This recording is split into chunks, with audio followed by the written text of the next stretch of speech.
さくらちゃんがね、無事に、黒幕側だったということがバレても、信じる人半分、信じない人半分みたいな感じになり、大丈夫かなと思ってたら、さくらちゃんが死体で見つかった。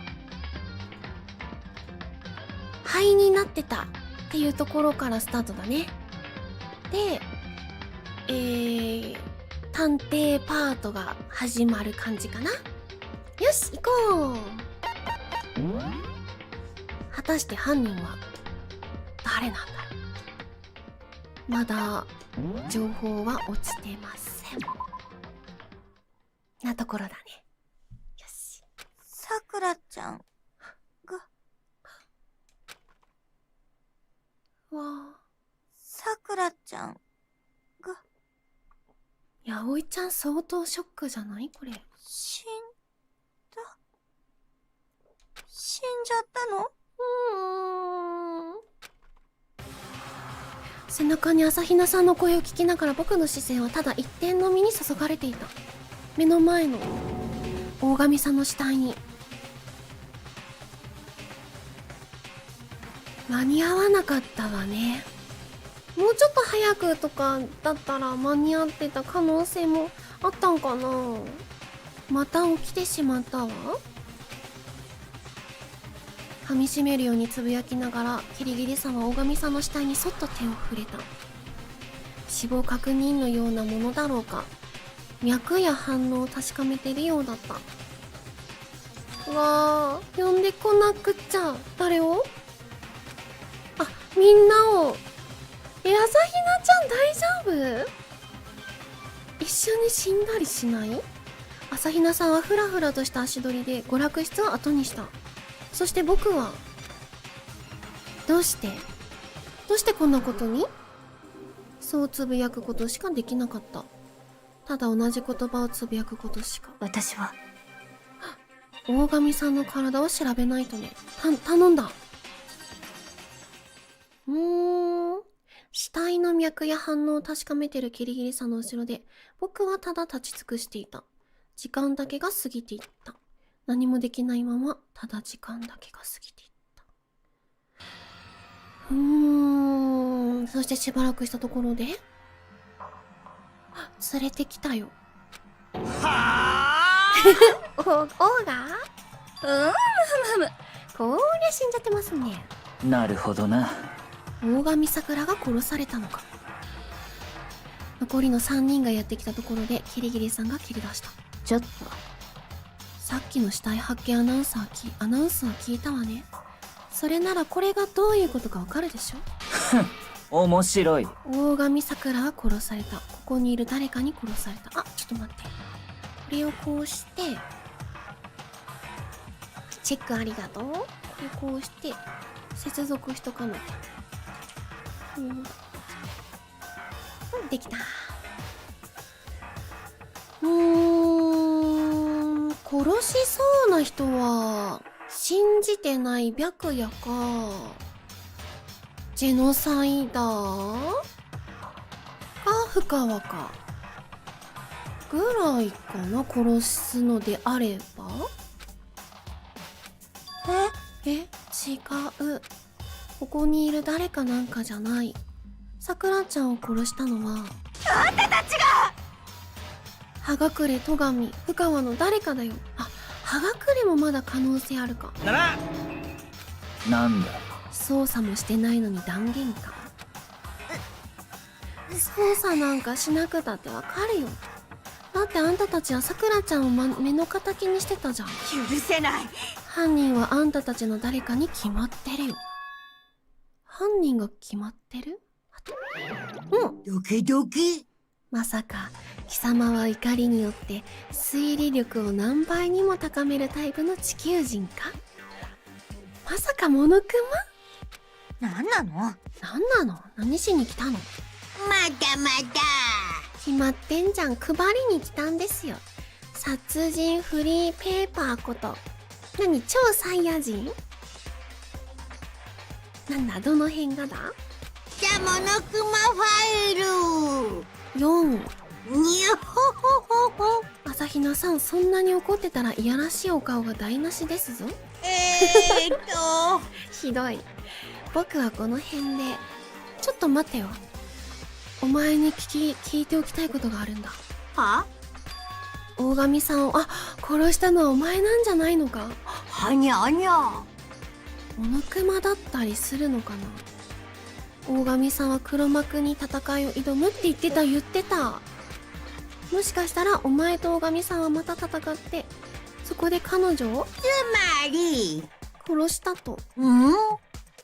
当たらずも近からず。的外れ？大神さんは僕との戦いにたどり着くことなく無念の死を遂げたのです。そうなんだ。おかげで助かっちゃったよ。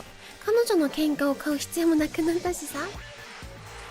へえ、怒りによって強くなるとかそういうあれなんだ。仕組みなんだ。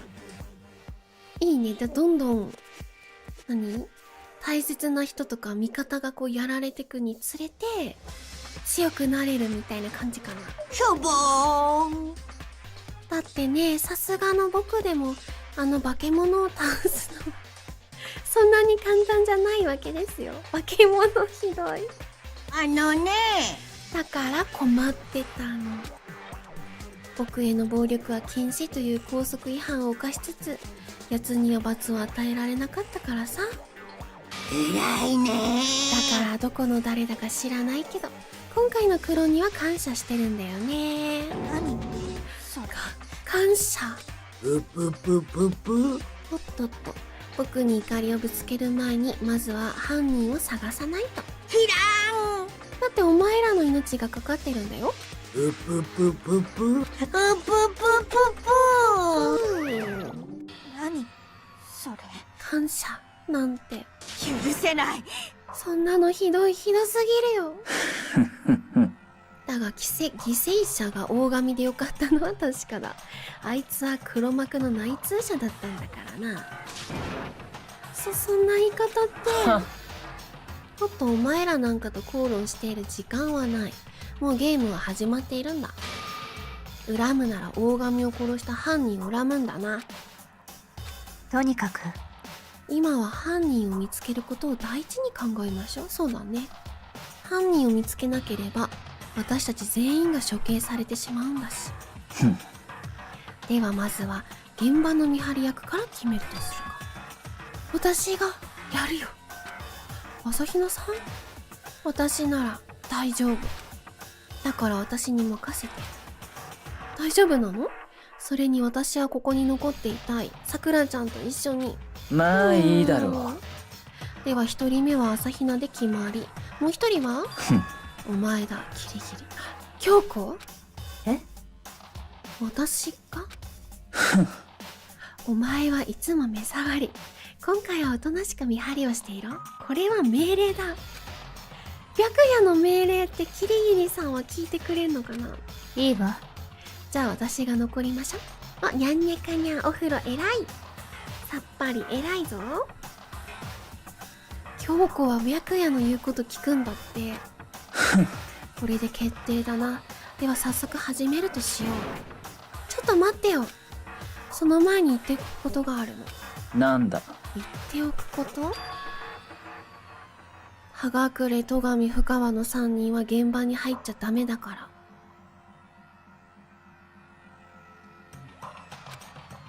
え？あんたたちが！さくらちゃんを殺したのはあんたたちじゃん。苗木とかはノーマーク？許せない。そんな奴らにさくらちゃんを触らせられないよ。黙れ。ふざけるな。こっちだって命がかかっているんだ。操作するのは当然の権利のはず。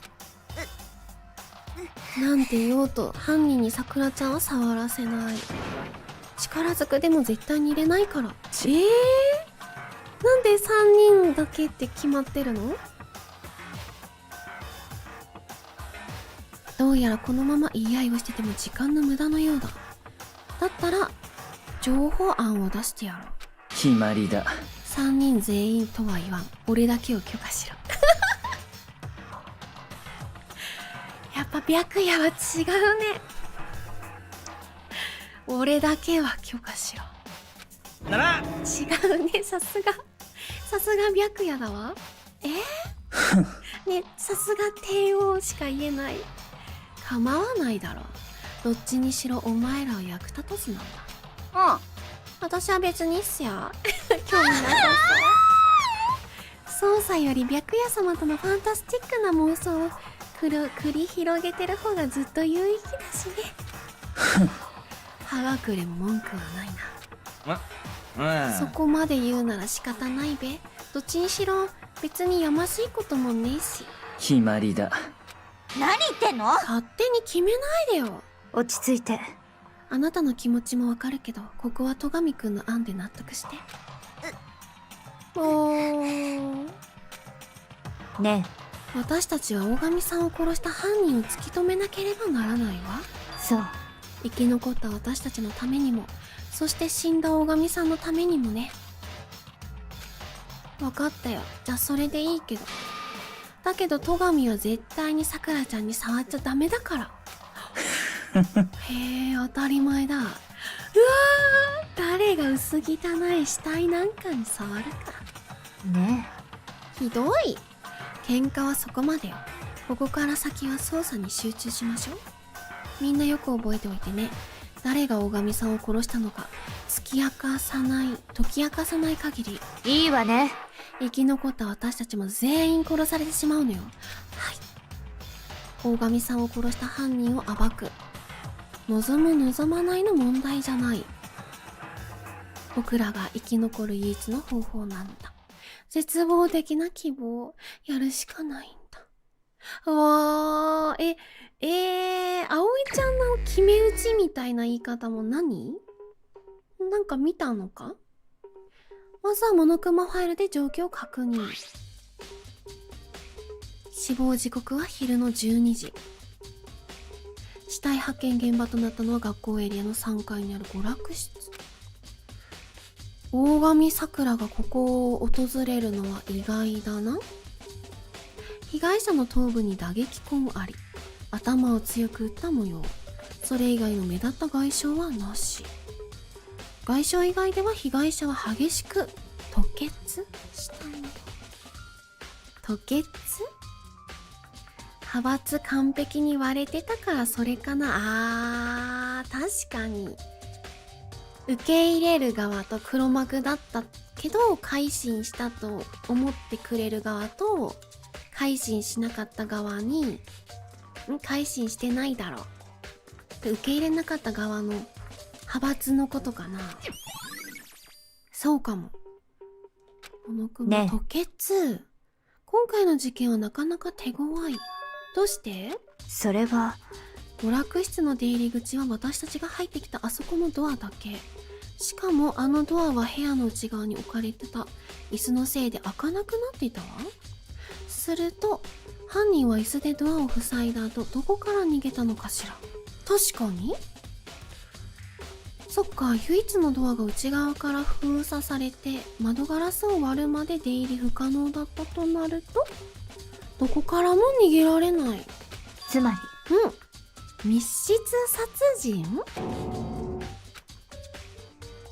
テレビや漫画なんかだったらいざ知らず、そんなものが実際に、しかも目の前で起こったってのか？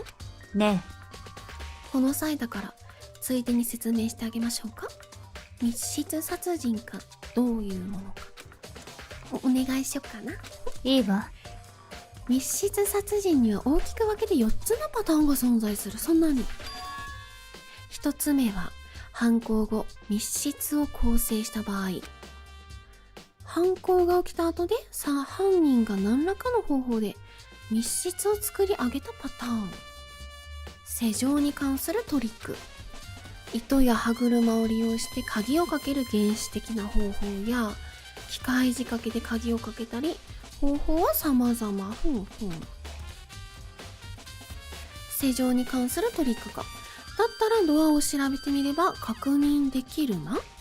任せて任せて名探偵成瀬にお任せあれ。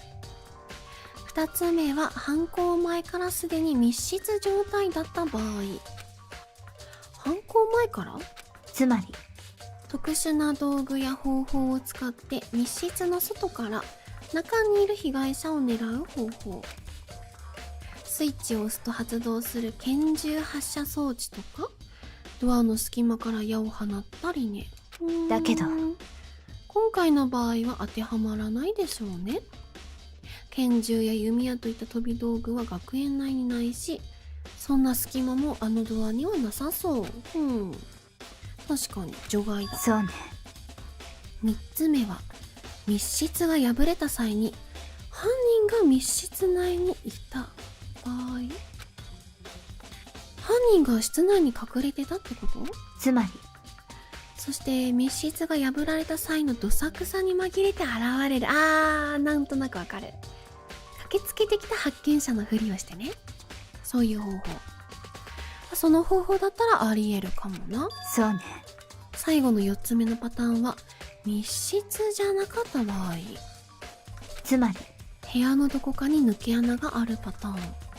小説とかだとよく見るパターンだけど、実際にはほとんど可能性はないでしょうね。じゃあこれも除外？ええ。して問題ないでしょうね。これで密室の説明は終わりよ。なるほど。密室の4つのパターンか。ねえキリギリさん、今回の事件は4つのパターンのどれに当てはまるのかな？そうね。そのことが今回の学級裁判の焦点になるはずよ。ほう。だけど今はまだ何とも言えないわね。そっか。犯人が密室を作り上げた方法。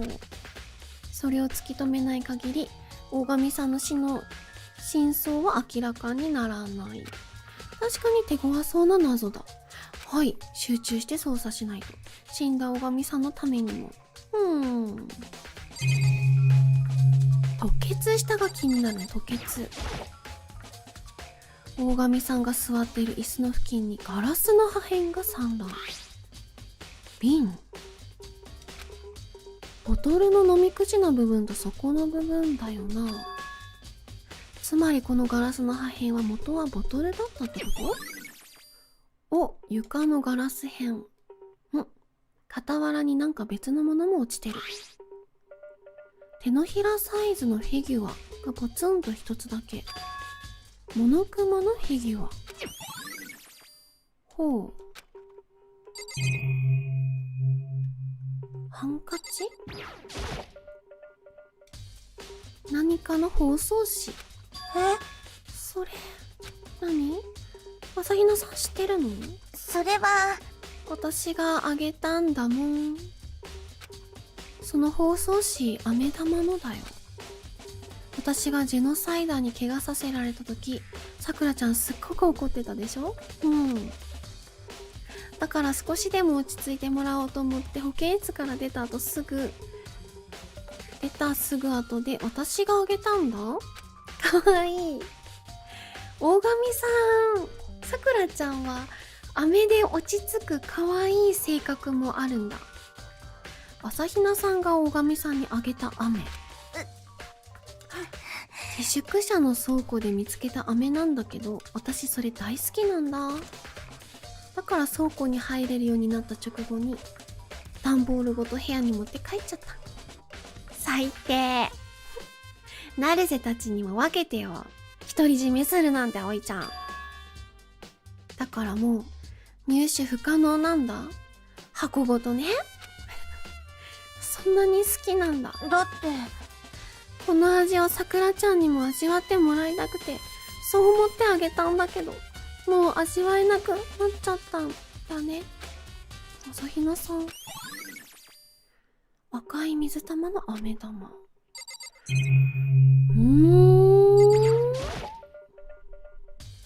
大神さんは椅子に腰掛けたまま前のめりの体勢で息絶えてる。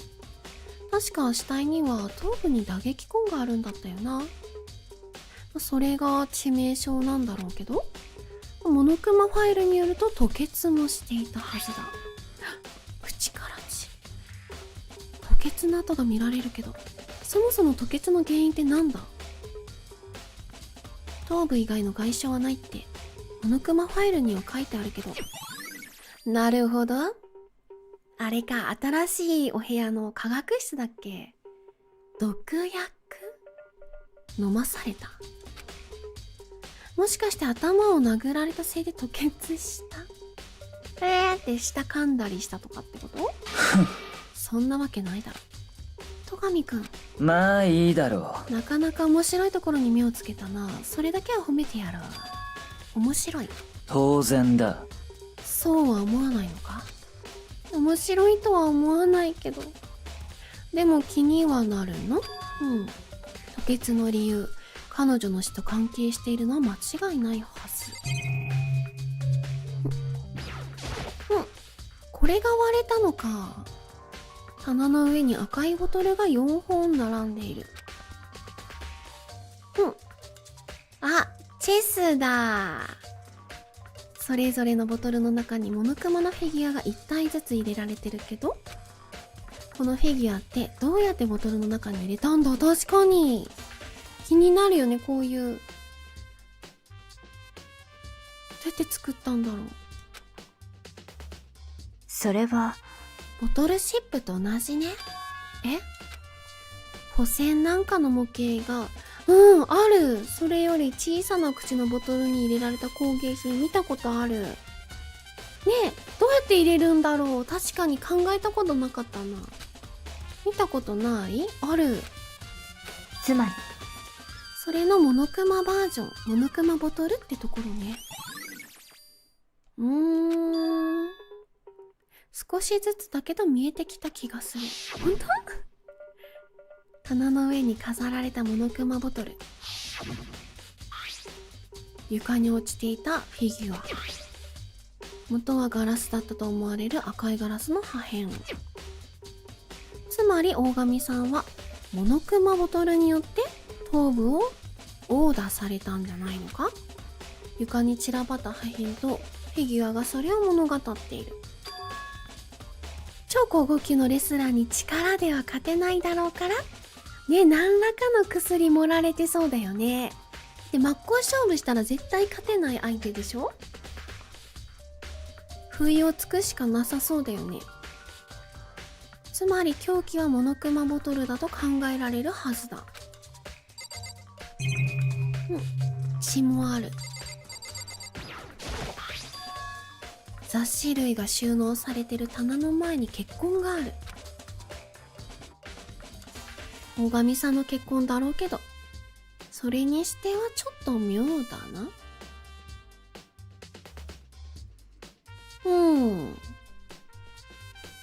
確かに。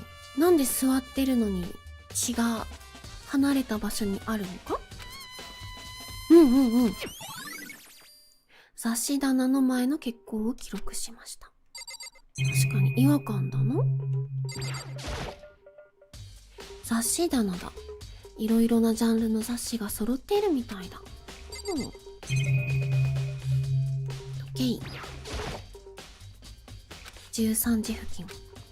1時間近く前に亡くなってる。僕とキリギリさんとでアルタエゴを運んでいたくらいの時間帯かな。何なの？犯人なんて最初から決まってんじゃん。許せない。戸上深ははがくれの誰かなんだよ。だってあいつらはさくらちゃんのことを目の敵にしてたし、苗木だってそう思うでしょ。それはもう少し調べてみないことにはなんとも。だったら教えてあげるけどさ、あの3人はさくらちゃんに呼び出されてたんだよ。しかもこの娯楽室にね。あれ？誰かじゃん。今朝私が保健室に運ばれた時、私とさくらちゃんは一緒に保健室から出てったでしょ。その後結局さくらちゃんは一人でどっかに行っちゃったんだけど、でもその後また会った時に聞いたんだ。3人の部屋にメモを置いてきたって。昼前に娯楽室に来いって書いたメモをね。昼前って大神さんの死亡推定時刻の12時とも近い。本当の話だよ。だってさくらちゃん本人から聞いたんだから。それで私は止めようとしたんだよ。だけどさくらちゃんは聞いてくれなかった。話をするだけだから心配するなって。それなのにこんなことになっちゃって。あの時私が無理やりでも止めてれば、こんなことにならずに済んだのに。で、成瀬が、ちょうど、キリギリさん、可愛い一面もあるんだ。出れたってイチャイチャしてた時に、さくらちゃんがやられてたんだ。朝比奈さん、後悔するなって方が無理だよな。3人か。大神さんから呼び出されてたなんて。しかも現場となった娯楽室に、犯行時刻の12時付近に。その証言直接3人に確かめた方がいいな。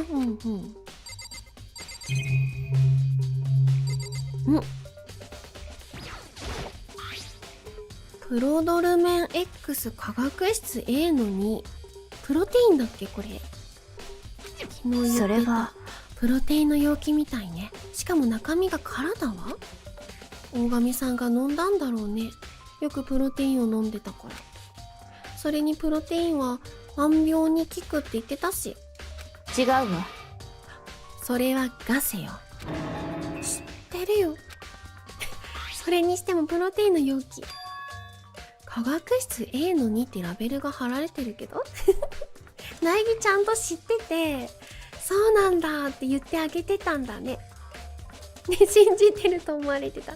苗木は苗木で、柔軟にこう、柔らか腰で、ちゃんと接してるんだね。合わせてあげてたんだ。苗木やっぱ普通じゃないよね。ちょっと、なんかあるんだろうな、苗木。そういえば大神さんが言ってたっけ？ 4 階の化学室にいいプロテインがあるって。ということは、このプロテインって化学室から持ってきたんだよな。ちょっでもおかしいわね。何が？と。ねこの容器の周りに散らばってるのってガラス？薄水色のガラスの破片。僕が割ったドアの窓ガラスの破片だよね。そう。この破片、容器の周りだけじゃなく、容器の下にも散らばってるみたいよ。つまり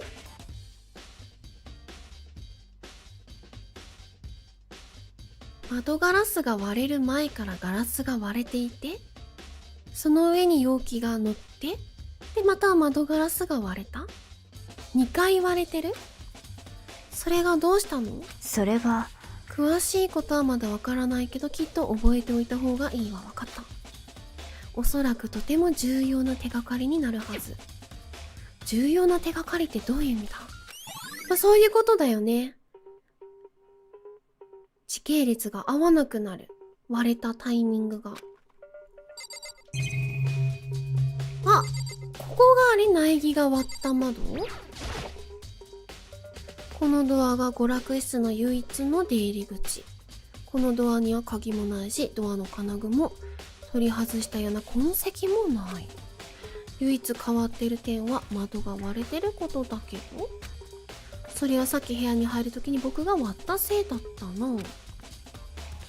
他にも糸とか何かで仕掛けを施した形跡なんかも全く見られない。つまりドア自体にはどこにも不審な点はないみたいだな。でもそれにしても大神さんが殺されるなんてね。確かにそんな簡単に殺されるような人じゃなかったの。そうだよね。そうね。間違いなく簡単ではないでしょうね。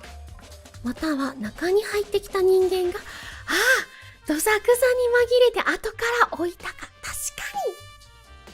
そっか、もし2度割れてないのであれば、窓ガラス割って中に入った後に誰かが置いたか。それも考えられる。確かに。強靭な肉体と精神力を持った超高校級の格闘家なのよ。犯人はそんな彼女をどうやって殺したのかしらね。いや、殺せたのかしら。よっぽど意表をついたとか。確かに意表でもつかない限り大神さんを殺すのは不可能でしょうね。なるほど、見えてきたね。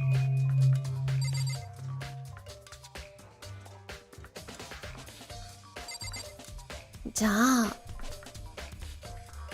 さっきの京子さんの説明にあったあれか。密室殺人のパターンの中のどれかのパターンの話のやつか。なるほどね。いいよ。ってことは、私、葵ちゃん、京子、戸上、この4人しか後置きはできないってなると、12時に呼び出しされたのは戸上。一番葵ちゃんの推理で言うと、戸上がやったなら戸上が置ける、もしくはこの2人ってところだな。なんだ。邪魔をするな。戸上くんに聞きたいことがあるんだけど。だったら手短に言え。大神さんに娯楽室まで呼び出されたって本当なの？そうか、知っていたか。じゃあ本当なんだね。確かに部屋のドアにそんなメモが挟まっていたな。だがのこのこ会いに行くのこのこ会いに行くバカがどこにいる。あの化け物に殺されるかもしれんのにのこのこ会いに行かないわな。黒幕だって怯えて疑ってる人がさくらちゃんに呼び出されて行くわけないな。苗木だったら疑ってないから行くかもしんないけど、黒幕とのつながりで怪しんでる人たちなら行かない。会いに行ってないの？当然だろう。メモも破って捨てた。そもそも大神とは今日は一度も会ってない。まあ誰でもそう言うだろうな。戸上くんは会いに行ってないって言ってるけど、本当はどうなんだろう。でもその証言をひっくり返すような根拠がないもんね。ない以上現時点では信じるしかない。おい。話が終わったなら下がれ。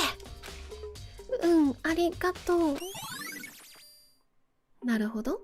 戸上の証言を手帳に記録しました。じゃあ他の人に会いに行くか？なんだ？椅子？この椅子がドアノブに引っかかってたせいでドアが開かなくなってたんだよね。でも椅子には何も仕掛けがない。やっぱりドアが開かなくなっていた理由は部屋の内側に置かれた椅子のせいで間違いない。これがドアノブが回るのを邪魔して、そのせいでドアが開かなかったんだ。しかもドアと椅子の両方に仕掛けが取り付けられた形跡がないとなると、犯人は部屋の外から密室を作り上げたわけじゃなく、部屋の中から密室を作り上げたってことだよな。そうなるよな。よし。娯楽室のドアについて覚えた。朝比奈の偽装工作の専門。確かになんかやたらにさ、この3人の誰かがやったんだよっていきなり決めつけで入ってるのってちょっとあれだよね。塗りつけようとしてる感が否めないムーブ。怪しまれる逆に。おはにゃんです。ウェルカムにゃんねかにゃん、こんにちは。怪しい。こことここが今のところ後から置いたとなる推理で、プロテイン置くってことは偽装したがってるだよね。犯人だ。だからこの京子はね、やらない人であってほしい。願望、これは殺人をやらない人であってほしい。あ、こっちもある。怖い。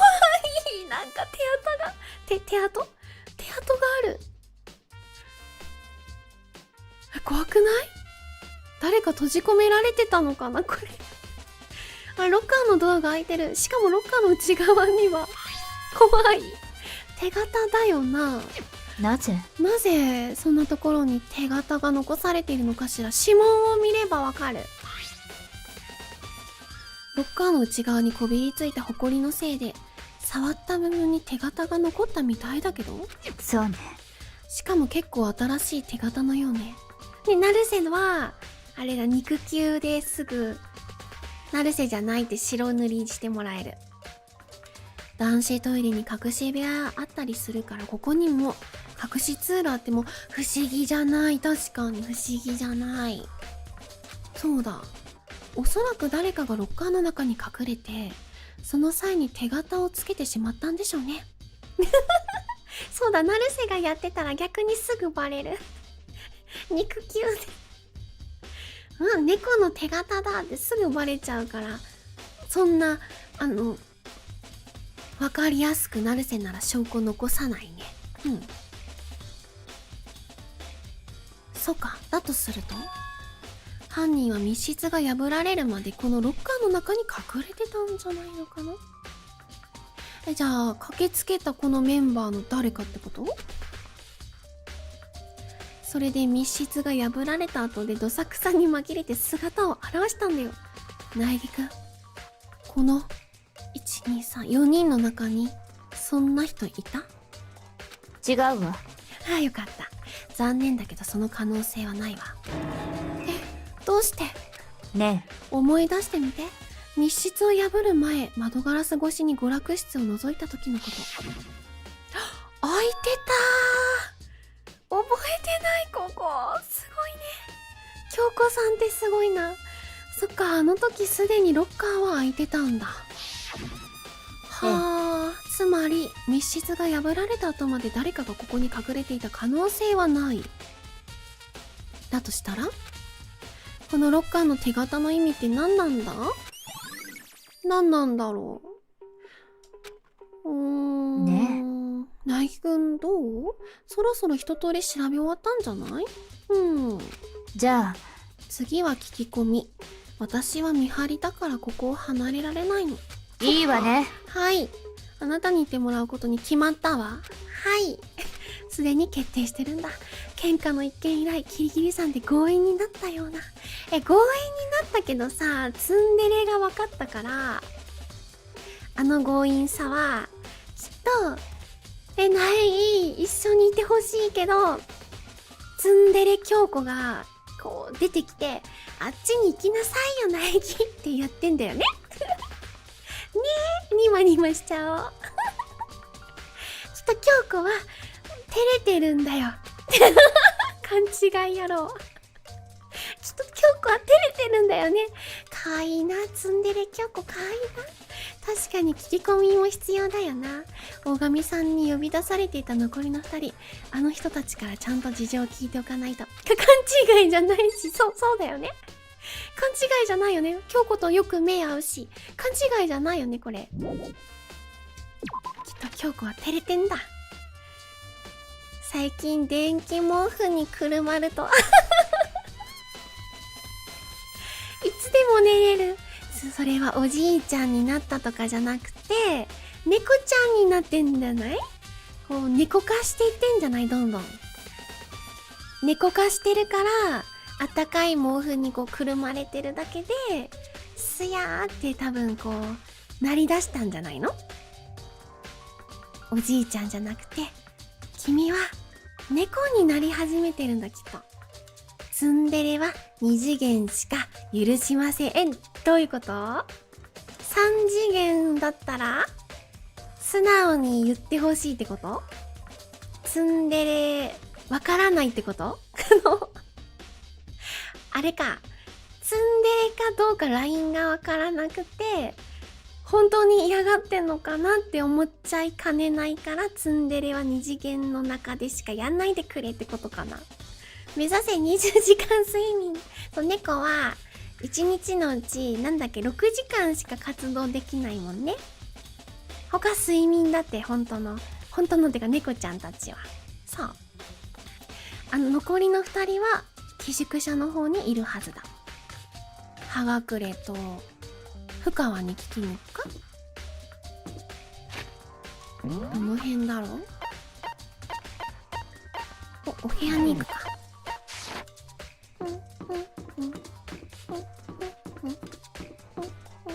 舞園さん可愛かったな。あの笑顔また笑いかけてほしいな、前園さん。可愛かったよね。インターホンを押した。ピンポーン。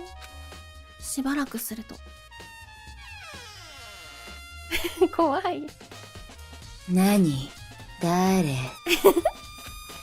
負のオーラ、それにも増して負のオーラ匂うんだろうな。何なの？深川さんに戻ってたんだね。ジェノサイダーじゃなくて。あいつの話しないでよ。気分が悪くなるじゃない。せっかく楽しい気分なのに。楽しい気分には見えないけど。あのさ、ちょっと話があるんだけど、今いいかな？露骨な舌打ちの後、深川さんは廊下に出てきてくれた。なんの用よ。いいね。ボイスもっと聞かせて。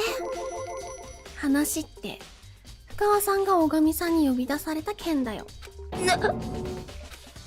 それは。知らないわよ。何も知らないわよ。戸上くんは呼び出された件に関しては認めてたよ。白夜様もあいつに呼び出されてたの？白夜様もって言っちゃったってことは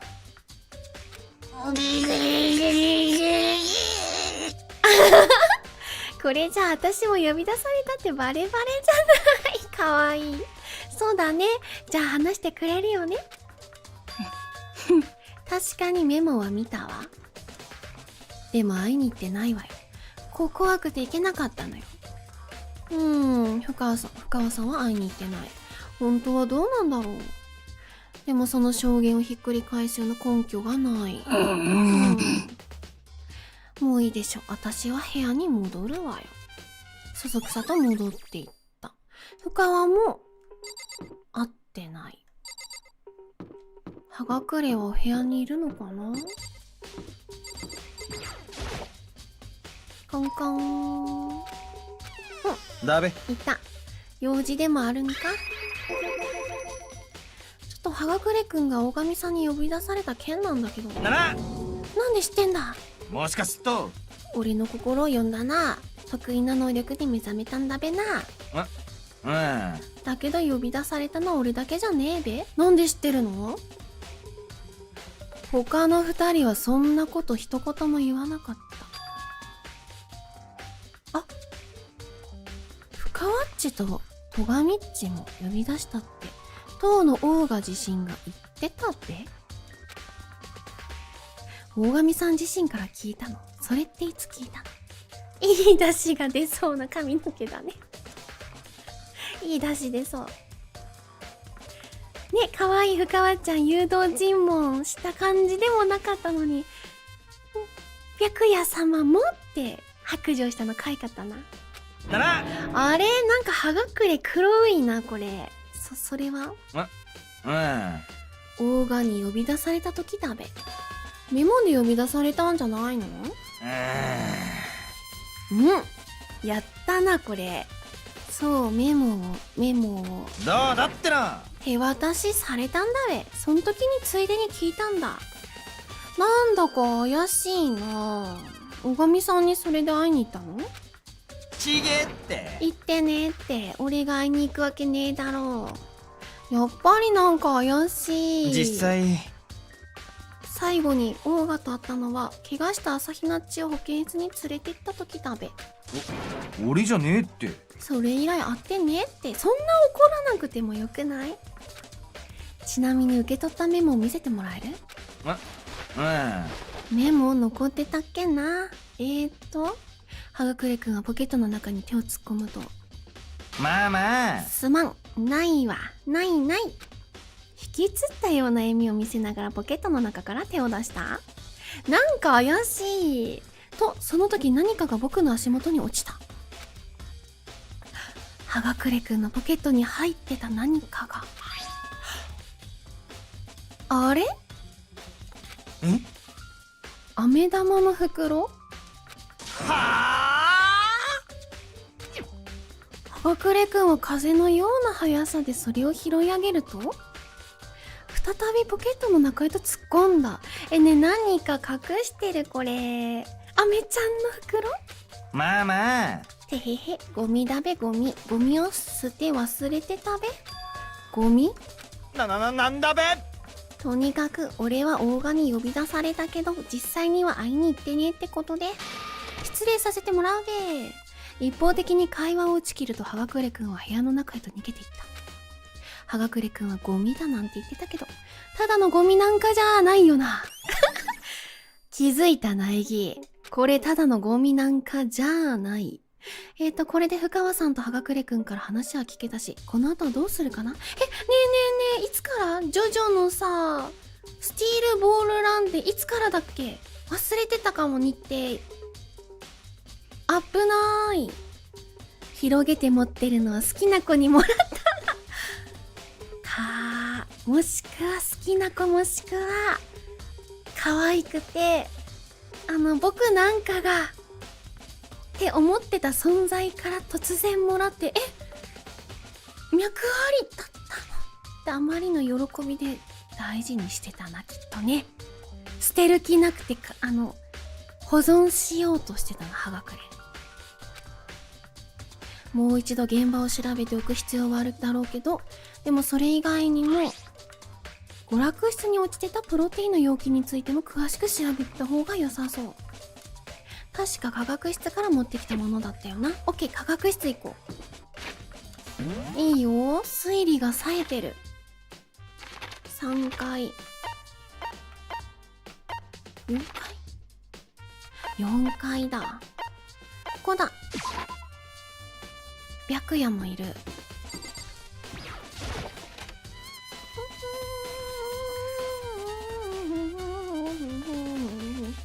なんだ。お前も科学室に目をつけたのか。だが邪魔だけはするなよ。分かってるよ。はい、分かっていますだろ。怖い。言わないんだ。でさ、プロテインの A の2って書いてあったか、ここなんか落ちてるな、床に。3月なんだ、スティールボールラン。なんだ、ありがとう。1月かなと思ってた。3月か。ちょっと遠いな。3月か。また、近づいたら思い出そう。オッケー、ありがとう。3月ね、了解。監視カメラもある場所。じゃあモノクマは誰がやったか分かってんだろうな。科学室の薬品だな。じっくり見よう。3つの棚がつながってて、大きな薬品棚に載ってるみたい。そんなことより明らかに、棚の前に撒き散らされてる粉末は何なんだ。なんだろう。C4 って書いてる。ドクロマークってことは毒だ。C の方。一ついいことを教えてやろう。今朝俺は4回を調べて回っていたんだが、その時は今朝こんな状態になっていなかった。じゃあこの粉末が撒き散らされたのって、つまり事件前後だろうな。関係してそうだ。じゃじゃって覚えたく。誕生日なの ?3 月19。覚えやすくていいね。3月か、待ち遠しいな。足跡もあるよ。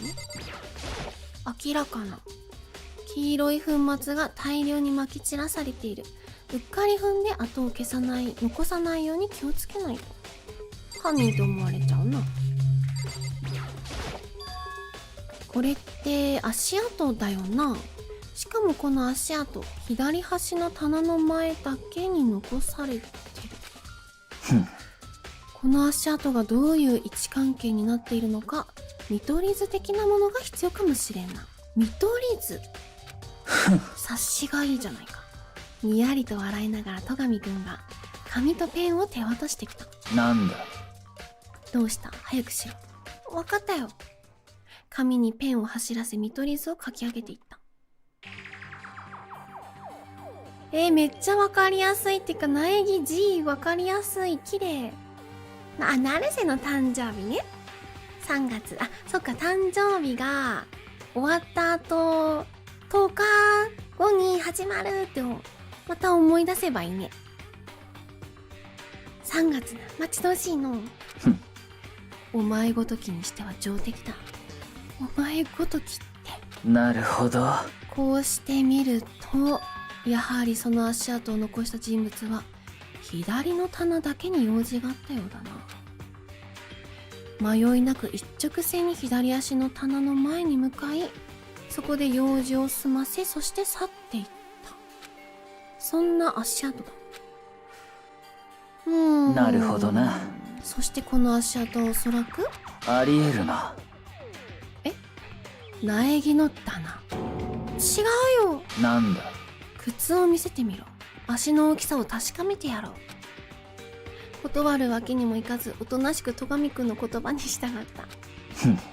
なるほど、お前の足の方が大きいよ。苗木より足が大きい？違う。苗木の方が足が大きい。ってことは苗木って結構あれだよね。体格いいわけじゃなく、どっちかっていうと華奢寄りに見えるよ。残念ながらお前の足跡ではないか。じゃあ葉隠れでもなさそう。葉隠れの方が足大きそうだし。深川ちゃん？戸上はどうなの？戸上の足のサイズは？残念なんだ。これだけはっきりと足跡が残っているのなら、誰の足跡かはすぐに判明するはずだ。とすると、この足跡ってかなり貴重な手がかりってことになる。まとめてもらおう。床で割れてる瓶で、足跡も残ってた。左の棚、A の棚。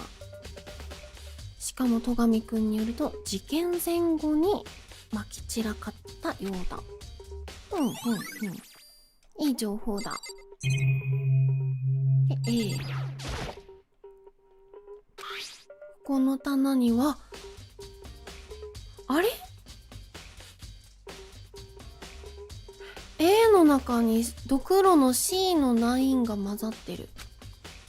きっと娯楽室にあったプロテインはこの棚から持ち出したんだろうな。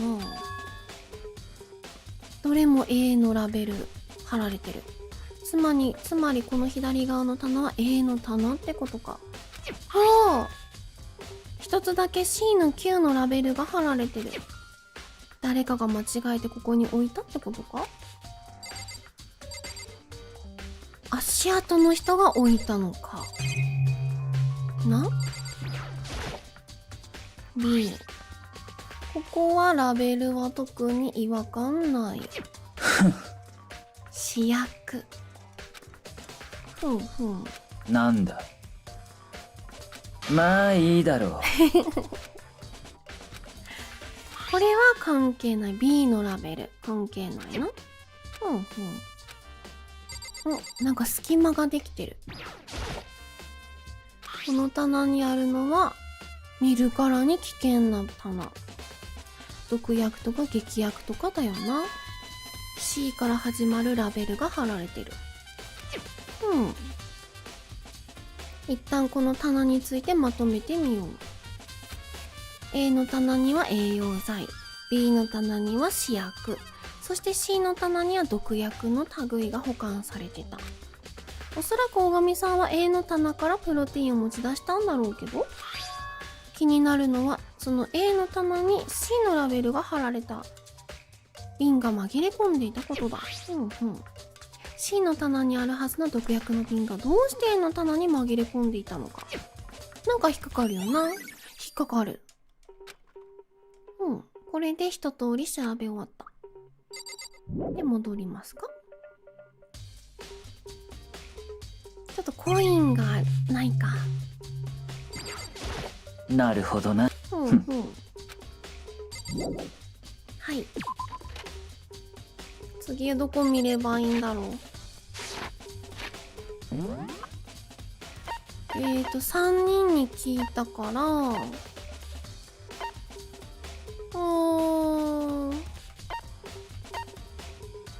もう一回、京子さんのとこ行ってみるか。3回。京子さんに報告しに行って、あ、すごいちゃんと割れてる。細かい。あ、ね聞き込みの成果はどうだった？僕はキリギリさんに深川さんと葉隠れくんの証言を伝えた。え、なるほどね。うん。戸上くんも含めた3人全員が大神さんに会いに行ってないと言ってるのね。そうです。だけど怪しいわね。誰かが嘘をついているのかも。葉隠れが怪しいと思いました。誰かが嘘を。とにかく、それはそうとこっちの方でも進展があったわよ。あ、確かに千尋ちゃんのとこも、あれだね。どう進捗はって。インターネットだって。聞きに行かなきゃね。でも、頻繁に行ってたら黒幕にバレちゃうから、あんま行けないのかも。大神さんの死体、雑誌が収納されている棚、それとモノクマボトル。そこに新しい手がかりがあったわよ。もう一度よく調べてみるといいわ。はい。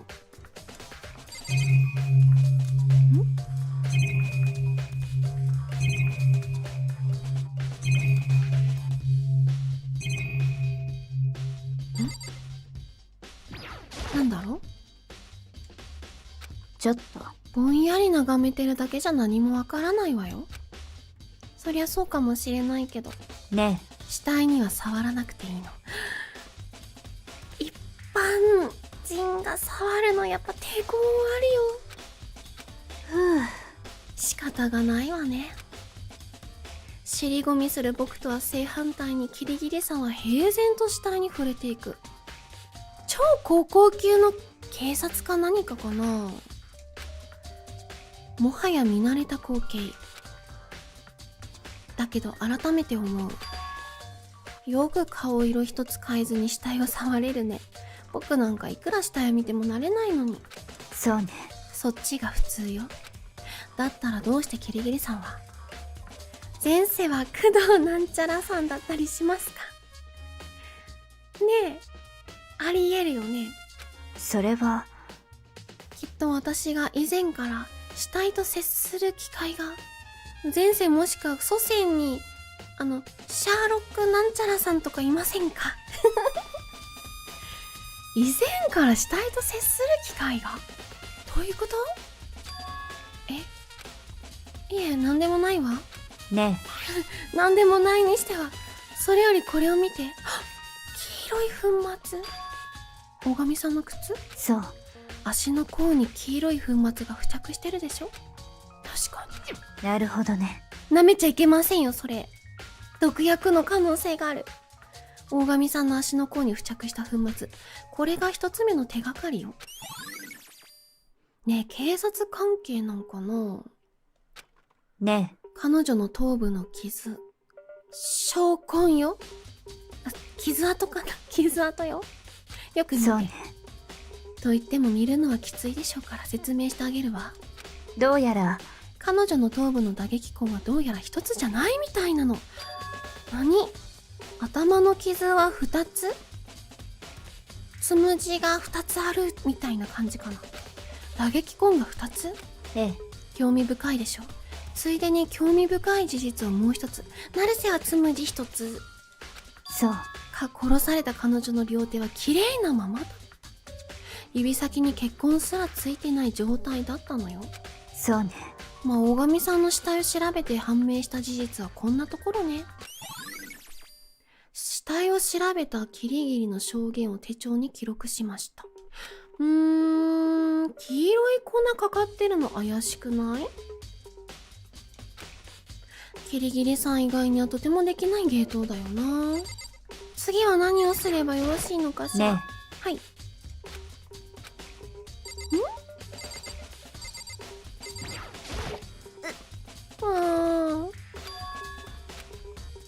あ、この飴のことなんだけどさーって葉隠れ持ってたって言えないのかな。許せない。最低。言えないか。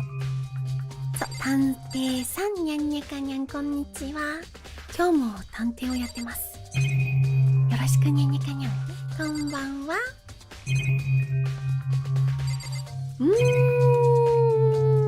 これぐらいかな。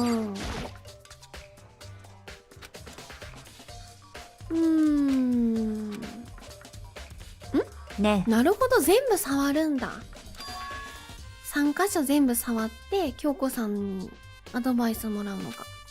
規則性。うわ、なるせねー。あれわかんないんだよな。ポーン、ナイト、キング、どれが強いかみたいなの。チェスわかんない。規則性わかんない。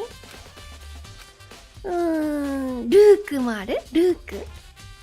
キリギリさん教えてもらうってのはダメなのかな。それは。手がかりだけならまだしも、そこから導き出す答えまで共有するのは危険だわ。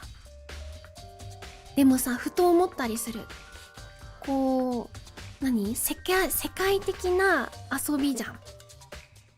おそらくチェスとか将棋とか囲碁とかオセロとか。オセロはできる。なんかルールだけでも触れるようになりたいなと思った。手がかりだけならまだしも、そこから導き出す答えまで共有するのは危険だわ。学級裁判前に余計な先入観を植え付けたくないの。それぞれが納得した答えを出すためにもね。で、多分ね、キングが強そうなのはなんとなくわかる。それ以外の並びはわからないよね。信用してないから教えないわけじゃないよね。無言なの？ある程度は信用しているわよ。出なきゃこんなこと言ったりしないわ。京子！出れてる。ある程度ね。並び順。ね、モノクマボトルに関してもう一つ気になることがある。知識マウントを取るために教えられないわ。これを知ったらね、知識マウント取れないじゃないのって。だから秘密にしとくの。無言よ。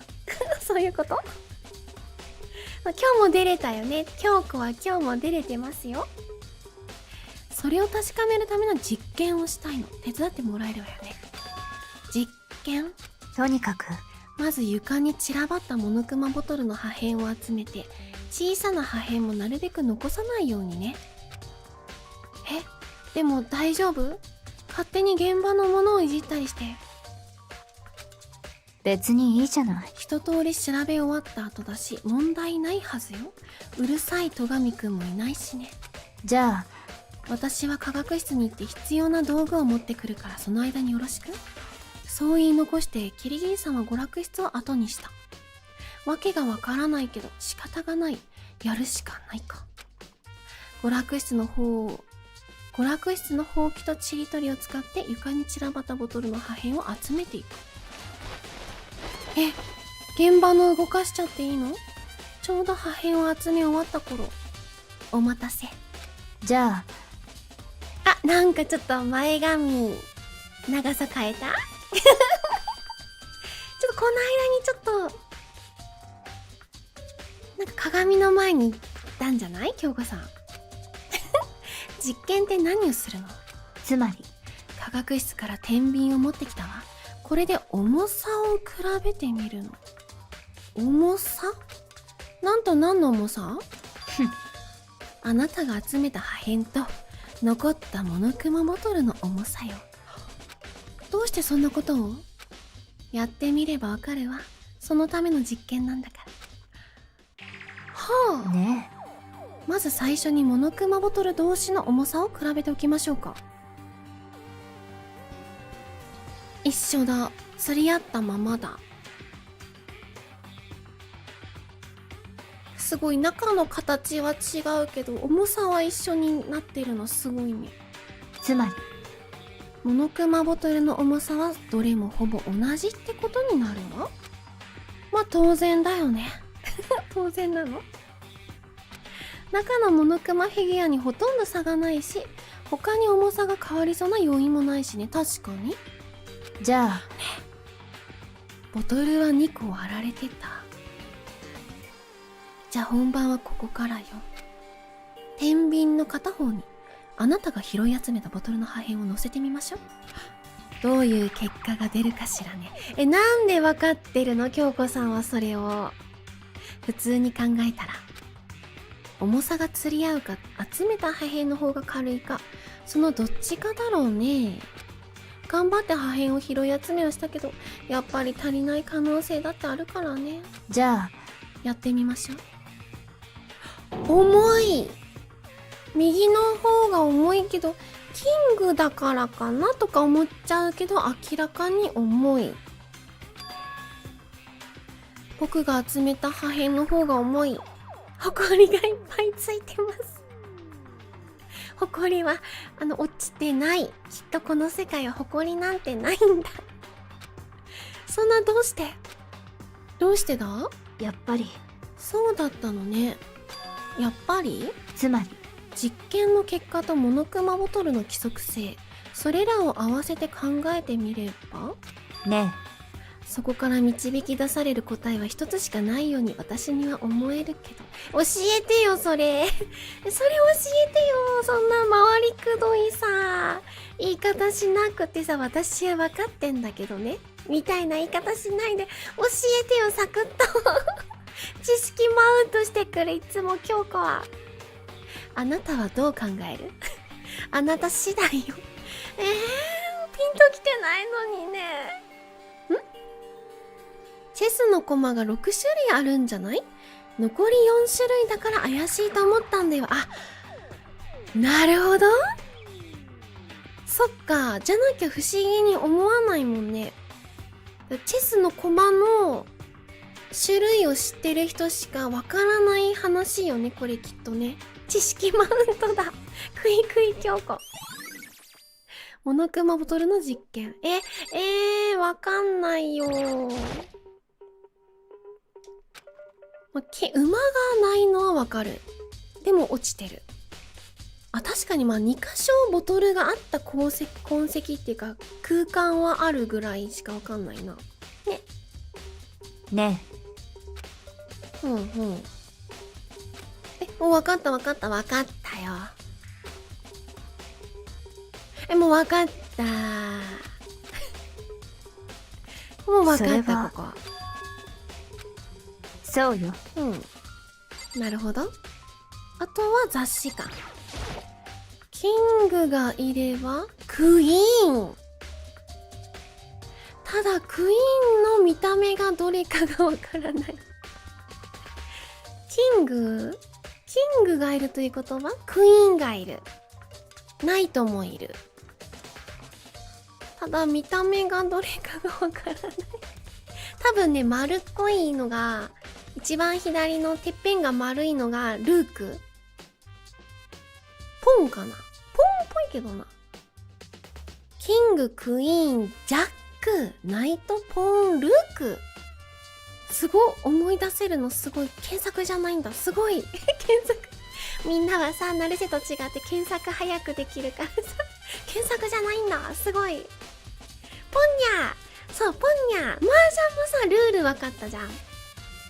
将棋とか覚えてみたいかも、将棋。藤井聡太の、なんちゃらなんちゃら。あれ面白そうだよね。将棋覚えてみたいな。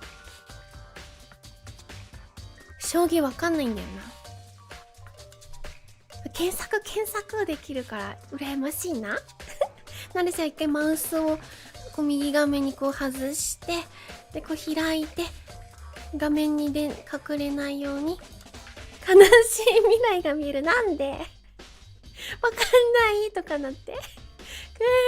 将棋わかんないで悲しいかな。駒の動かし方、ほんと。難しそうだよね。難しそう。手がかりらしきものは、一冊だけ上下が逆さまになってる雑誌があるな。誰かが戻すときに間違えた？いや、これ結婚がついてって差し替えちゃったとか、そんな感じかな。ね気になるものがあるなら詳しく調べてみた方がいいわよ。裏面とかひっくり返した裏側に血ついてる？逆さまって言っちゃうなこれ。逆さまに戻されてた雑誌を手に取り、ペラペラとページをめくっていくと裏表紙じゃなく開いたところに血？いつも検索するけど今日はひらめいた。すごいね。6種類あるんだ。結婚マガジンゼクシーさくらちゃんはもしかして白夜が来てくれたら白夜と、白夜がダメならはがくれと、ふっかわちゃんはおまけあれ、雑誌の中ほどのページに唐突に書かれた大きな血文字。あれ、ふかわと書かれた文字。あからさまじゃないこれ。こんな堂々とふかわちゃんがやったみたいに。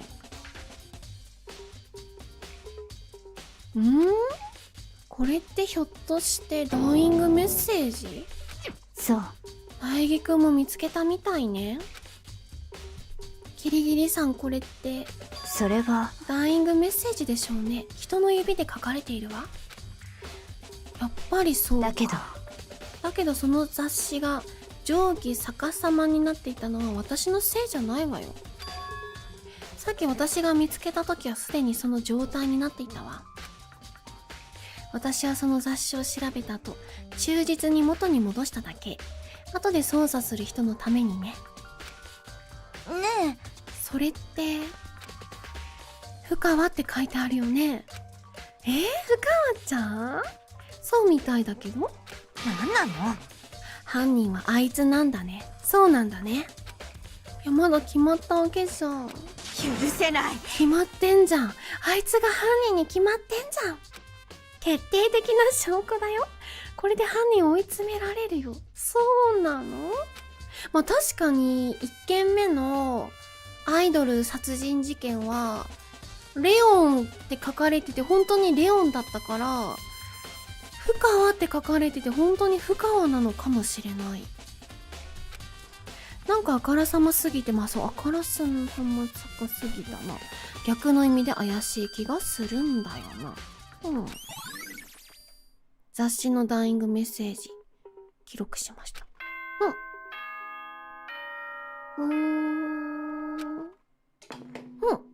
裁判の時間？おっと、寝てた。お前らの操作が退屈すぎて寝ちゃってたよ。やっちゃうよ。いいっすか？やっちゃってもいいっすか？じゃあ、学級裁判を始めます。お前らはいつもの場所に至急集合してください。学校エリア1階にある赤い扉にお入りください。うぷぷ。じゃあ、後でね。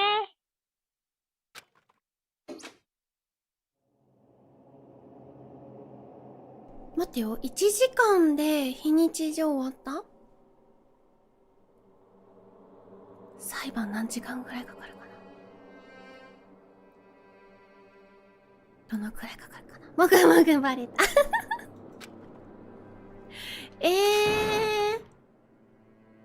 ふかわ、はがくれ、とがみの、あとなすりつけあおいちゃん。この4人が一番怪しい。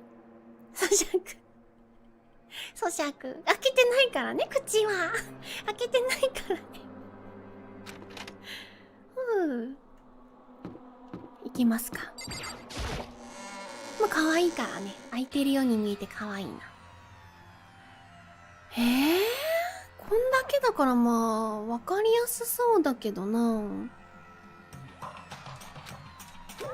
いきますか。うわ、超高校級の格闘家わらってつけるなんてすごい嫌な感じですわね、モノクマさん。密室殺人わら。何？何？僕は気づいたんだよ、格好の偉大さにね。どんなネガティブな言葉でも格好をつけるだけでたちまちポジティブになるの？なんのかな？煽りにしか見えなくない？ピクニックでフランシタイを見つけたわら。モノクマわら。不気味なだけだべ。ポジティブに聞こえない。その逆は？どんなポジティブな言葉でも涙をつけるだけでたちまちネガティブに。例えばかわいい。友達100人できるかな。このさ、下向いてこう照れた顔で下向くのモノクマかわいいね。ならほんとだ。なんか物悲しいべ。楽しみ。エレベーターに乗ってください、わら。しょぼーん。一足先に行ってるんでしょぼーん。なんだったの今のって。わけがわからねえべ。最低。わけがわからないのはあんたたちだよ。人を殺しといてよくヘラヘラとしてられるよね。俺じゃねえって。別にヘラヘラなんか。ひでえぞ。つうか俺は人殺しなんかしてねえべ。なんなのよ。母ちゃんはどうなんだろう。私は無実よ。人殺し呼ばわりしないでよ。なんなの？どうだろうね。どちらにせよすぐわかる。俺たちの中に犯人がいるのは間違いないんだからな。大神さんを殺した犯人。誰よりも強かった彼女を殺した犯人がこの中に、僕たちの中にいる？行きましょう。決着を。歩くほどに目標から遠ざかっていくような感覚。ずわりと体が内側から腐っていくような怖さ。これだけは何度経験しても慣れることはない。そして誰もが無言のままエレベーターへと乗り込み、扉が閉じる。下降が始まる。こんだけしかいないよ、メンバー。ゴウンゴウンという音とともにエレベーターは落ちていく。ね、はがくり頭大きすぎない？深く落ちていき、その落下はいつものように唐突に言い出しそれそうやな。終わる。そして扉が開かれる。トキトキトキトキ。6名しかいないって。そうですか。テンション下がるな。寂しいね。ね、圧倒的、超高校級の圧倒的マリオ。ふわふわしてて気持ちよさそう。何言ってんだ。全部お前のせいじゃないか。今回の学級裁判でまた減っちゃうんですかね。それともこの学園生活自体が終了するんでしょうか。では始めましょうか。自分の名前が書かれた席についてください。そうだね、さくらちゃんの靴に黄色い粉がねついてたのが謎だよね。ってことはさくらちゃんが足跡の張本人なのかなって思っちゃったぐらい。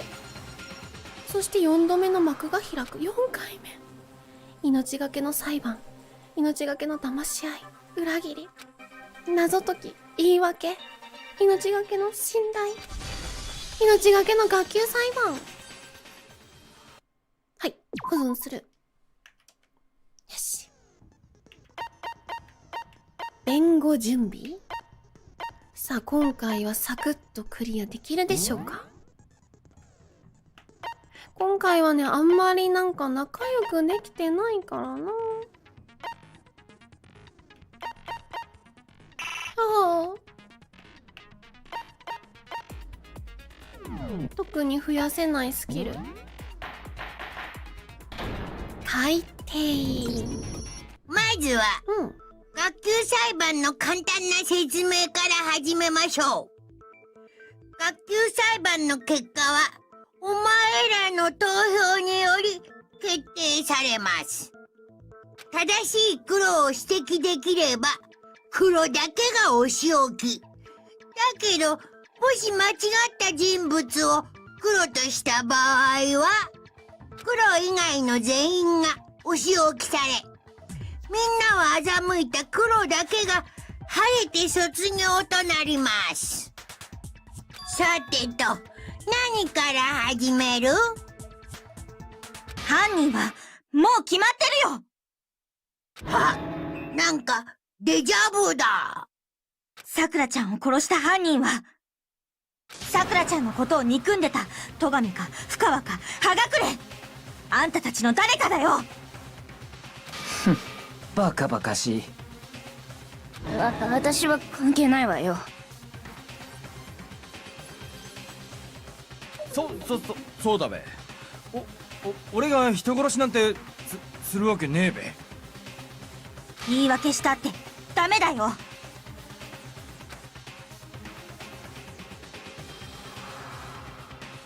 犯人は決まってるよ。決まっとらんやんけ。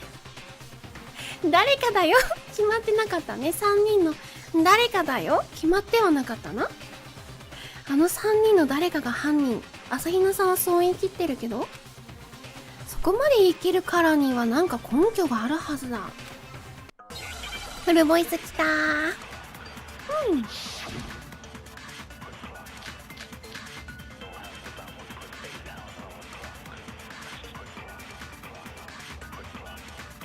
あんたたちの誰かがさくらちゃんを殺したんだよ。なぜ俺たちが犯人だと思うんだ？動機があるからだよ。あんたたちはさくらちゃんを憎んでたじゃん。それだけか。話にならんな。それだけの理由で人を疑うなんて。最低よ。人として最低だわ。これだけ？朝比奈さんがそこまで疑うのには何か理由があったはず。今の中だけ？さくらちゃんを殺したんだよ。操作方法からまず思い出す。なぜ俺たちが犯人だと思うんだ？動機があるからだよ。あんたたちはさくらちゃんを憎んでたじゃん。それだけか。話にならんな。それだけの理由で人を疑うなんて。最低よ。人として最低だわ。いきなりおばあんたたちちゃんにした。の誰かがさくらちゃんを殺したんだよ。ちょっと待って、ちょっと証言見てみるか。どれだ？これ呼び出しの話を持っていくか。朝比奈さんの証言をぶつけてみるか。なぜ俺たちが犯人だと思うんだ？犯人っぽい声した今。動機があるからだよ。あんたたちはさくらちゃんを憎んでたじゃん。それだけか。話にならんな。それだけの理由で人を疑うなんて。これだ。最低よ。人として最低だわ。多分今のだ、今の。あんたたちそれだの誰かがけの理由じゃない。さくらちゃんを殺す。なぜ俺たちが犯人？動機があるからだよ。あんたたちはさくらちゃんをこのそれだ後けかだな。それだけの理由で人を疑うなんて。それは違うよ。論破。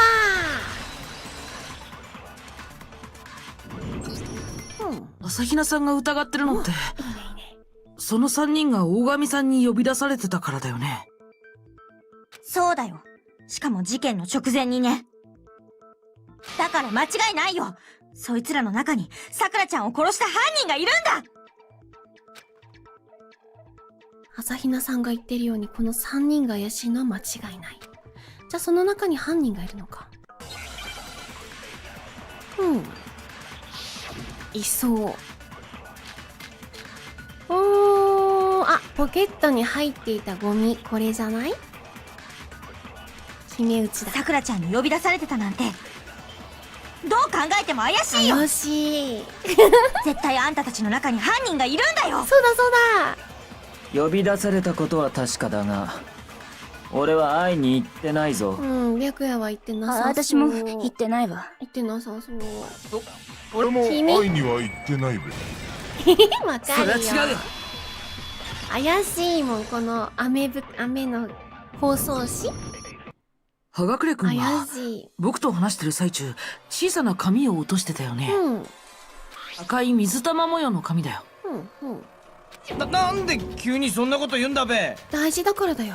赤い水玉模様って、私がさくらちゃんにあげた飴の包装紙と一緒だ。うん。いや、それはあの飴は倉庫に入れるようになった直後、私が段ボールごと独り占めしてるから。ずるい。それと同じものはもう倉庫にも残ってないはずだよ。どこでだとしたら拾ったんだ？葉隠れくんはその飴をどこで手に入れたの？そうだそうだ。独り占めずるいね。さくらちゃんからだ。それしかないよ。どうなの？オーガからもらったのは確かだけど、もらったのはずいぶん前なんだ。だから事件とは関係ないんだって。お？ずいぶん前にもらった？お、にゃんにゃかにゃんこんばんは。ウェルカムにゃんにゃかにゃん。いつもらったの？うん。葉隠れくんが大神さんと最後に会ったのって、朝比奈さんを保健室に連れて行った時だよね。うんうん。つまりあの日より前にもらったってことだべ。本当？いや、そんなはずはない。大神さんから飴をもらったのは、あの保健室の一件よりも後だったはずだ。その根拠になるのは、大神が、あれだ、飴をもらった時間帯。さくらちゃん、私の怪我大丈夫だからね。で、怒ったさくらちゃんをなだめた時にあげたって言ってたから、時これだ。間帯だ。葉隠れくん、うん。それはおかしいよ。朝比奈さんが大神さんに飴をあげたのは保健室から出た後だったんだ。うん。保健室で会ったのが最後なら、葉隠れくんがその飴をもらってるはずがないんだよ。あれま、あれま。それはあれ、葉隠れがやったんだ。あったさ。娯楽室でオーガと会ったさ。それの何が悪いんだって？なんで逆ギレするの？逆ギレ？だけど会っただけだべ。俺は何にもしてねえって。お願い、信じて。それなら逆ギレする必要ないよね。怪しいわね、怪しい。逆ギレする若者。怪しいのはおめえの方だべ。いや、葉隠れ、まだ学園長説疑ってないからな。葉隠れ学園長の可能性あるよ。チューしたんじゃないの？さくらちゃんに何かしたの？チューしたんじゃないの？にゃんにゃかにゃん、こんにちは。さくらちゃんに何したの？また逆ギレ？ただの逆ギレじゃねえぞ。犯人は深ワッチなんだ。その証拠だってあるんだからな。見せてみなよ。証拠って何のこと？シャイニングメッセージだべ。シャイニングメッセージ。輝いてどうするんだ？そういうことか。シャインをアルファベット読みをするとみたいなメッセージってこと？現場に深ワって血文字があったろ。なんで葉隠れそのこと知ってるの？現場の捜査にいなかったはずの葉隠れがなんで知ってるのこれ？そうだ、ダイイングメッセージだべ。この人が書いアイズノッチのた？時にもそんなこと言ってたじゃねえか。この人が書いたんじゃない？それって私も見た。そうだろそうだろ。犯人は深ワッチなんだべ。でも何言ってんのよ。そんなわけないじゃない。葉隠れ現場検証の時いなかったよ。往生際が悪いぞ。葉隠れくん、うん、ちょっと待って。そうよ、京子言ってやって。あなたがそのダイイングメッセージを見つけたのはいつのこと？いけいけ。確かオーガの死体を発見した時だべ。そうだったわね。あなたは朝比奈さんから現場の捜査を禁止されていたのよね。禁止されてたそうだよ。つまりダイイングメッセージを見つけたなら死体を発見した時しかないはずよね。待てよ。ダイイングメッセージが書かれた雑誌をキリギリさんが見つけた時、あの雑誌があった場所って雑誌棚の中。これだ。あれあれ？あの雑誌ってキリギリさんが見つけた時は雑誌棚の中にあったんだよね。そうよ。私があの雑誌を雑誌棚から取り出してうん。そこでダイイングメッセージを見つけたのよ。現場での捜査が始まった後でね。だとするとさっきの葉隠れくんの発言っておかしいよね。不思議だな不思議だなおかしい？おかしい、不思議だな。何がおかしいんだべ。何もおかしくねえっての。わあ、この裁判イージーだ。もう犯人が分かっちゃった。さっきの葉隠れくんの発言には明らかな矛盾があったはずだ。もう分かっちゃった。葉隠れくんね、これ。深川になすりつけようとした葉隠れの殺人。俺がダイイングメッセージを見つけたのは、オーガの死体を発見した時だべ。私がダイイングメッセージを見つけたのはうん捜査が始まった後だったわ。雑誌棚の中から雑誌を取り出してそこでダイイングメッセージに気づいたのよ。それがどうしたんだって？なんもおかしくねえって。これだけ？いや、おかしい。今の葉隠れくんの言葉には明らかな矛盾がある。俺がダイイングメッセージを見つけたのはオーガの死体を発見した時だべ。しまった。もう一回。俺がダイイングメッセージを見つけたのはオーガの死死体を発体見した時だべ。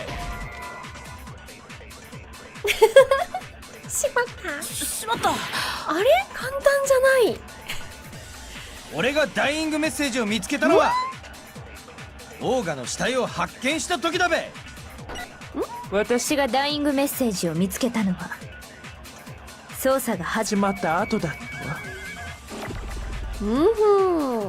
雑誌棚の中から雑誌を取り出してそこでダイイングメッセージに気づいたのよ。それがどうしたんだって？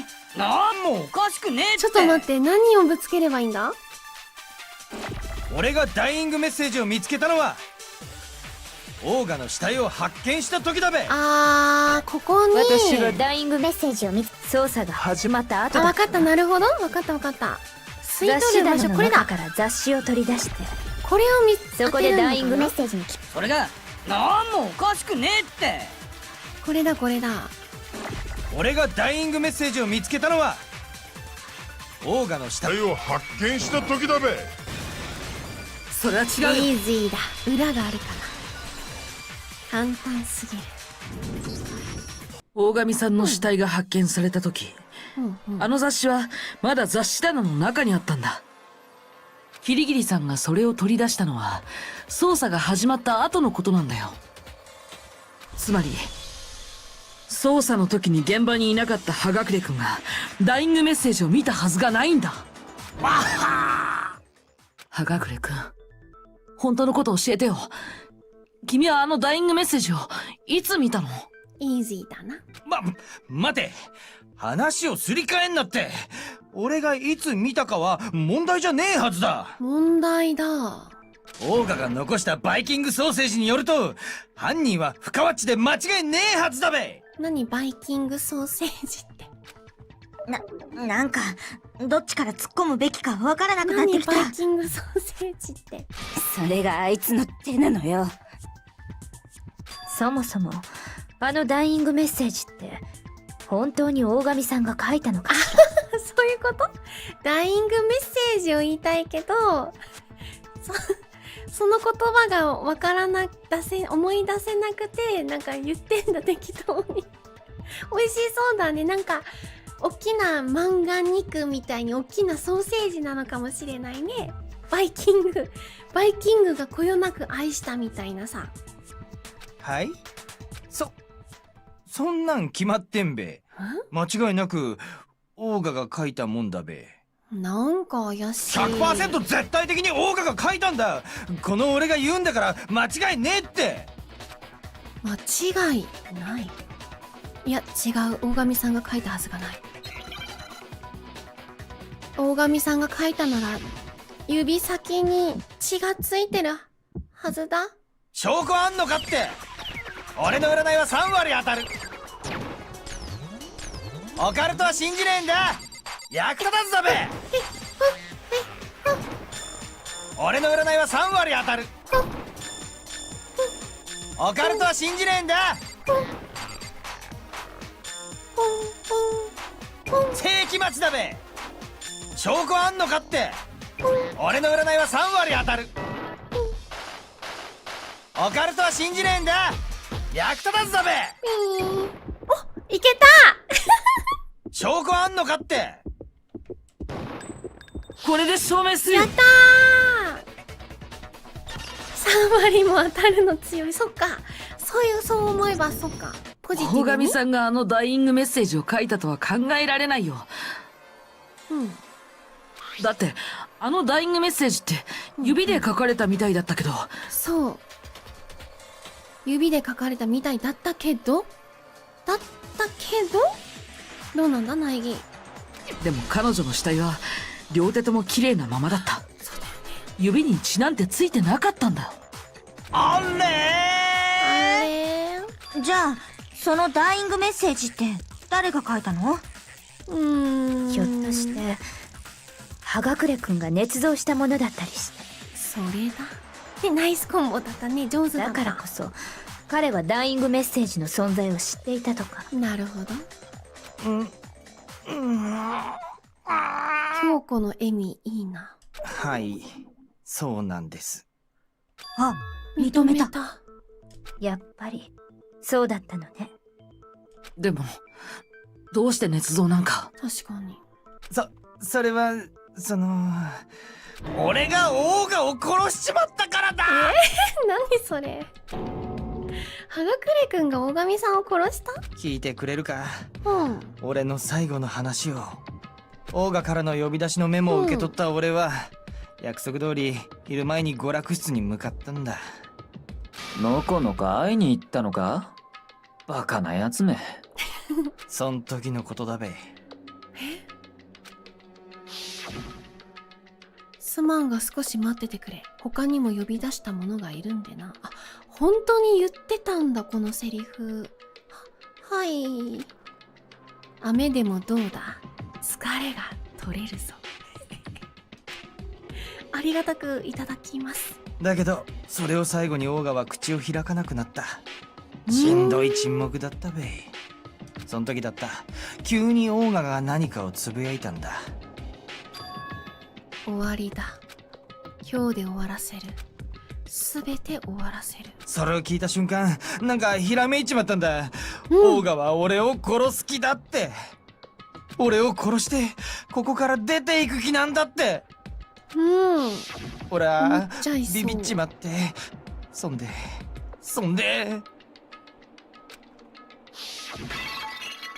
隙を見て近くの棚にあったモノクマボトルでオーガに殴りかかっちまったんだ。こんなんで死ぬと思ったのか。オーガの背後から不意の一撃を食らわしちまったんだべ。そうしたらオーガはぐったりしてそのまま動かなくなっちまった。ほう、一回だけ殴ってる？俺はそこで我に返ってここのままじゃ処刑されちまうと思って物理だった？テーブルの上にあった雑誌に「不可は」って血文字を残してとんずらしたんだ。最低。迷惑よ。罰に値するわ。これが今回の事件の全貌だべ。あとは煮るなり焼くなり好きにしてくれ。ポンコツ役なんだ、葉隠れって。煮たり焼いたりなんかしないよ。処刑だよ。さくらちゃんを殺したあんたは処刑だよ。じゃあもう投票でいいよね。犯人も決まったんだしさ。待ってよ。1回しか殴ってないならおかしいし、ボトルは2個割れてるし。で、黄色い粉末もまだ未解決だからまだ早くないね。ちょっと待った。ちょっと待った。いいえ、葉隠れくんの話はまだ終わっていないはずよ。吐血もあるし。そうだよ、終わってない終わってない。今の葉隠れくんの話だけでは、説明のつかない彼の行動があったはず。あとロッカーの中の手形。その説明を聞かない限りはまだ終われないわ。朝比奈浅いな。朝比奈浅いな。まだ裏があるわね、これ。さっきの話だけでは説明のつかない葉隠れくんの行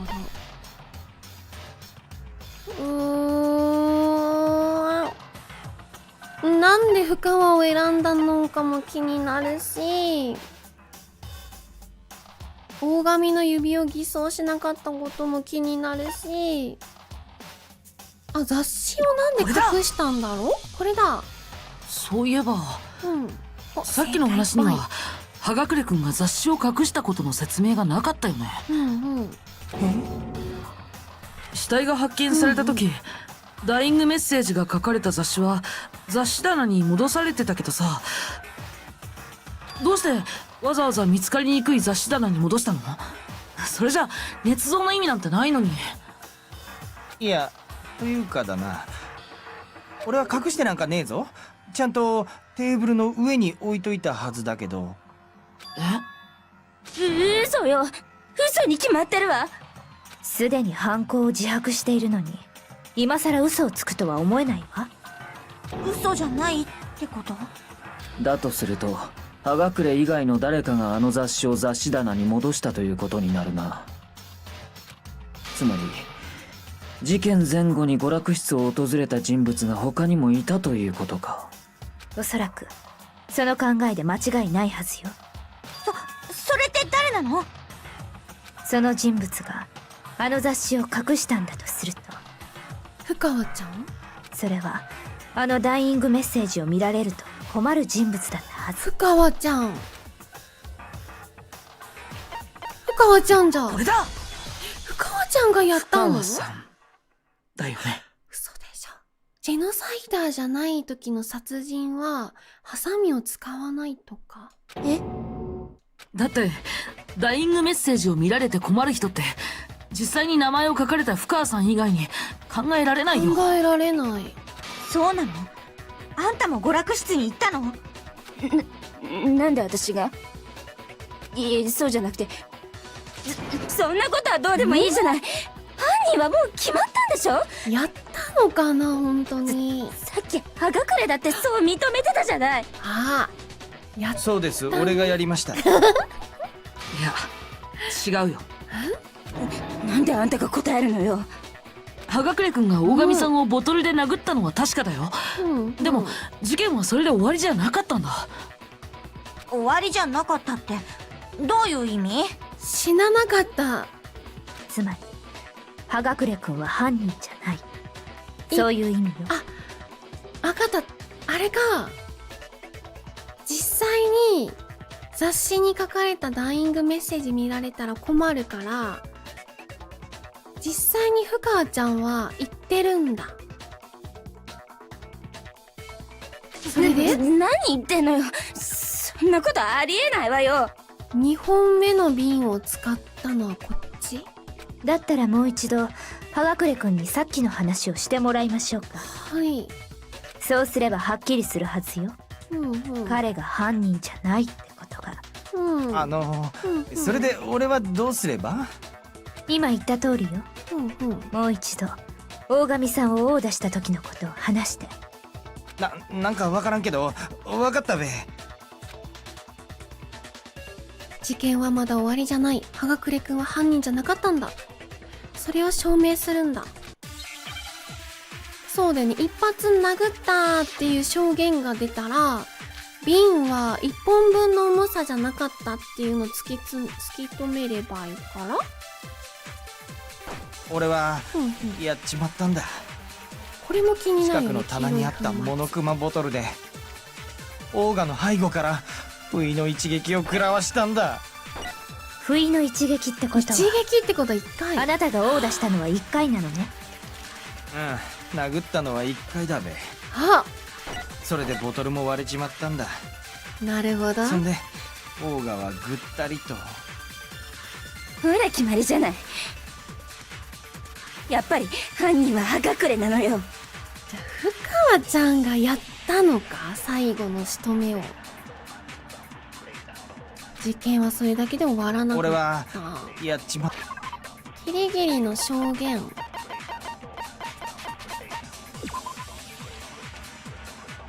うん。頭部の傷は一つではなかった。これを言うか。近くの棚にあったモノクマボトルで、オー後ガのからやっ背後からたんだろうな。不意の一撃を食らわしたんだ。不意の一撃、あなたが殴打。殴ったのは1回だべ。兄ちゃん。それは違うよ。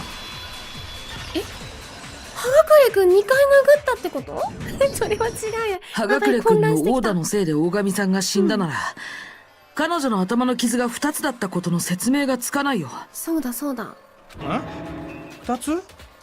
あ、そう知らなさそう。彼女の頭部の傷は2つだったのよ。死体を触るのが趣味の女が言うんだ。間違いないんだろう。ね、とどめを刺したものがおるな、これ。でも俺が殴ったのは1回なのに、どうして頭の傷が2つあるんだ？実は殴打が2回あったってことよ。しかもモノクマボトルによる殴打がね。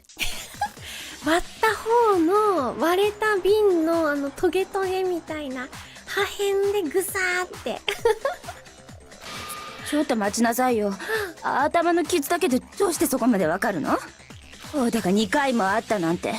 それもモノクマボトルによる殴打なんて。超高校級のなんちゃらだからよ。手がかりは頭の傷だけじゃない。現場に残されたモノクマボトルにもあったわ。うん。あのモノクマボトルには明らかに不審な点があった。うん。その不審な点をはっきりさせることで、モノクマボトルでの殴打が2回あったとわかるのよ。うん。思い出してみて。事件後の娯楽室の棚には4本のモノクマボトルが残されていたでしょ。うん。それと床には1本分の破片とモノクマフィギュアが落ちていたわね。葉隠君が大神さんを殴打した時に割ったボトルだよね。つまりあの現場には4本のモノクマボトルとうん1本分の破片があったことになるけど、うん。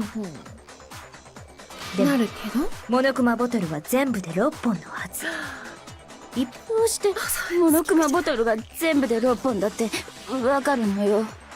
それはね、チェスの種類よ。簡単よ。簡単よ。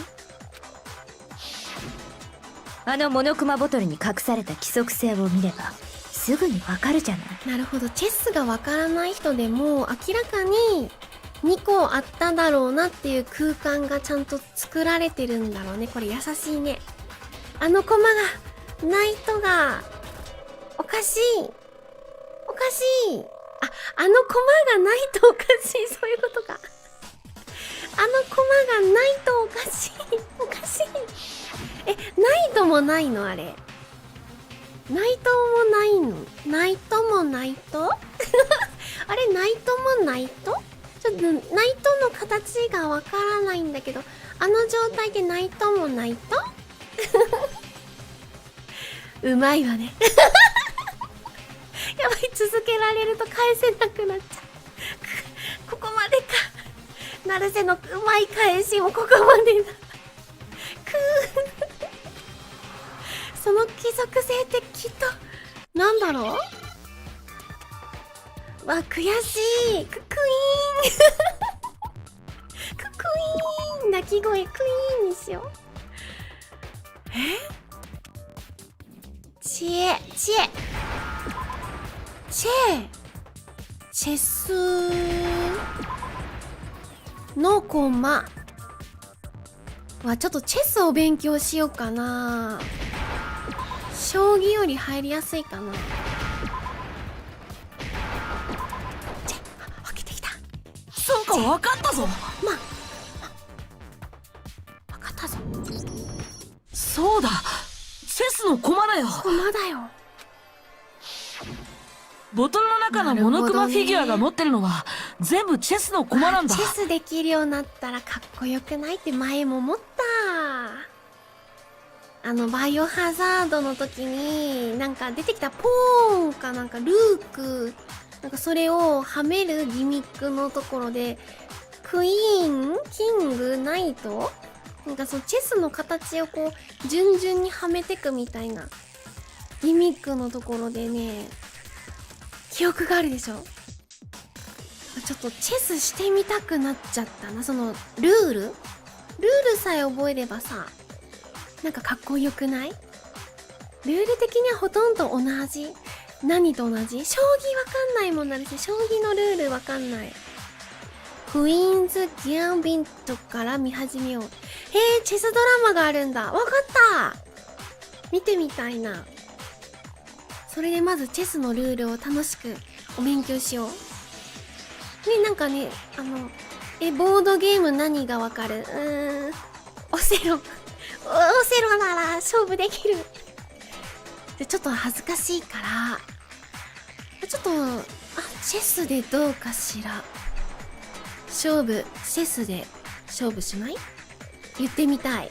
そう、将棋わかんないんだよな、将棋も。ちょっと、でも将棋漫画読んでも覚えれなかった？チェスドラマから始めよう。キング、ルーク、ビショップ、ポーン。確かに全てチェスの駒だな。ちょっと待って、これ左からキング？これ左からキング、ルーク、ビショップ、ポーン？それと割れたモノクマボトルの中に入ってたモノクマフィギュアはあれがナイト。ナイトの駒だったよ。それがどうしたのよ。あなたはチェスにはあまり詳しくないのね。だったら教えてあげるわ。ナイトあっ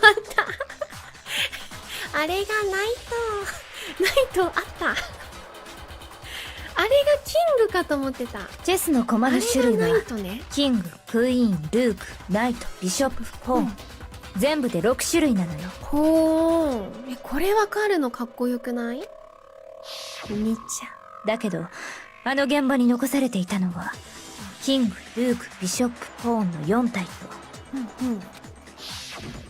床に落ちていたナイトだけ。お馬さんがナイトね。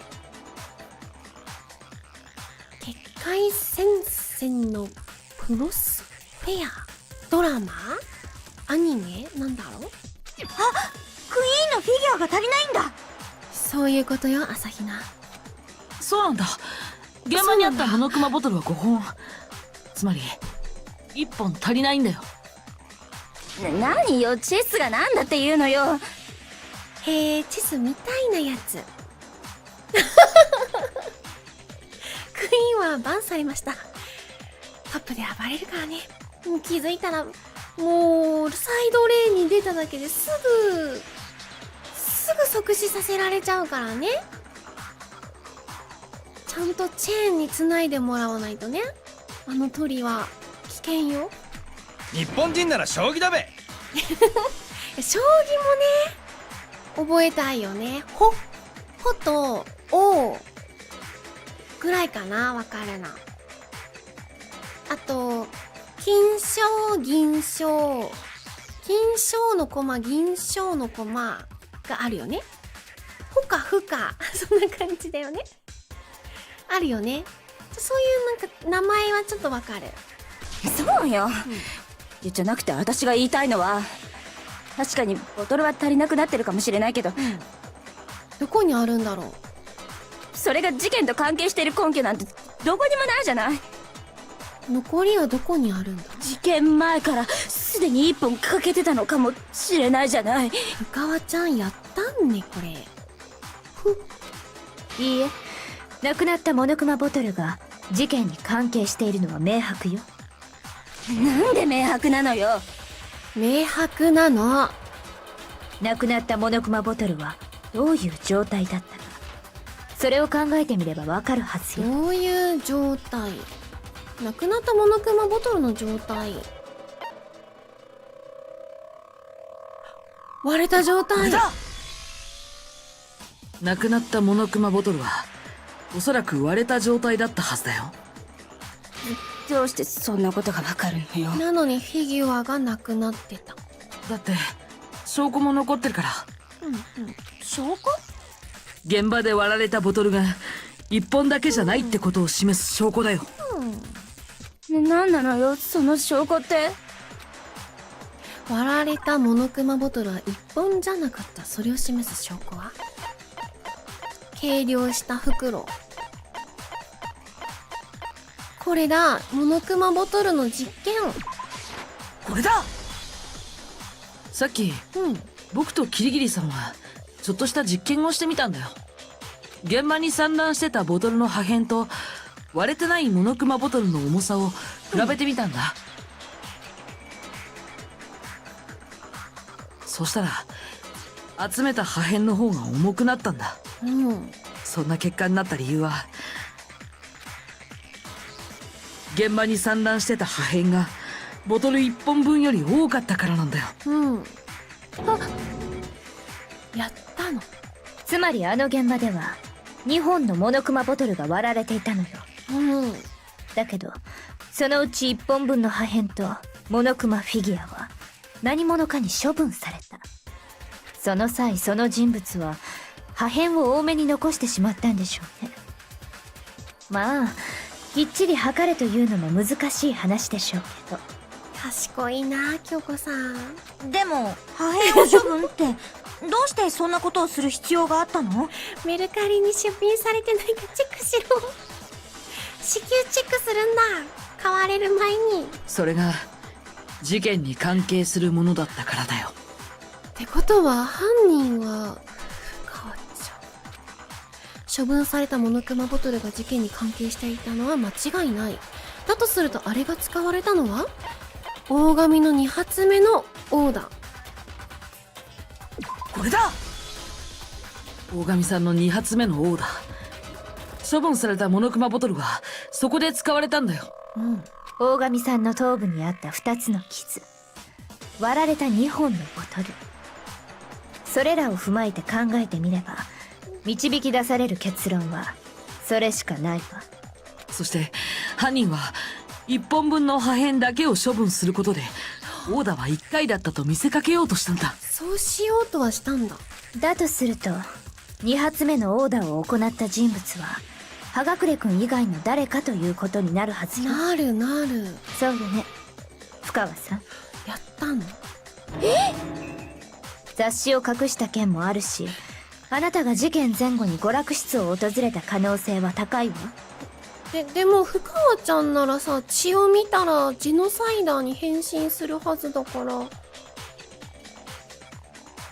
深川ちゃんがやった時に流血はしてなさそう。血を見たらさ倒れるよね。倒れてないのおかしいけどな。待ってよ、確かに2発目のオーダーはあったかもしれないけど。くしゃみキャンセルしたのかも。出そう。出なくなったもぞもぞするよね、出なくなったら。視界には入らなかったにしては雑誌を隠したのは深川ちゃんっぽいけどな。雑誌の血見てそうだけど。それをやったのが私って根拠どこにもないはずよ。いや間違いない。おめえが犯人だべ。ねえ、血を見たら倒れるんだもんね。さっきまで自分が犯人だって言ってたくせに俺は自分の過ちを認めることを恐れないんだ。そういうタイプなんだべ。いいね。それにそう断言できる根拠も思い出したぞ。一応聞いておこうか。一応ね。あれは俺がオーガに呼び出された直後のことだべ。いきなり呼び出されて不安だった俺は予定時間より早く娯楽室の前で張り込みをしていたんだ。そんでしばらくしたところで俺は見たんだ。何を？深ワッチが娯楽室に入っていくとこをな。先に深川ちゃんが入った？その直後今度はオーガが娯楽室に入っていった。あ、じゃあロッカーの中に隠れてたのが深川ちゃん？だから部屋の中には深ワッチもいると思って、俺は安心して娯楽室に入ったのに、そこにいたのはオーガだけだったんだ。深ワッチは消えちまってたんだべ。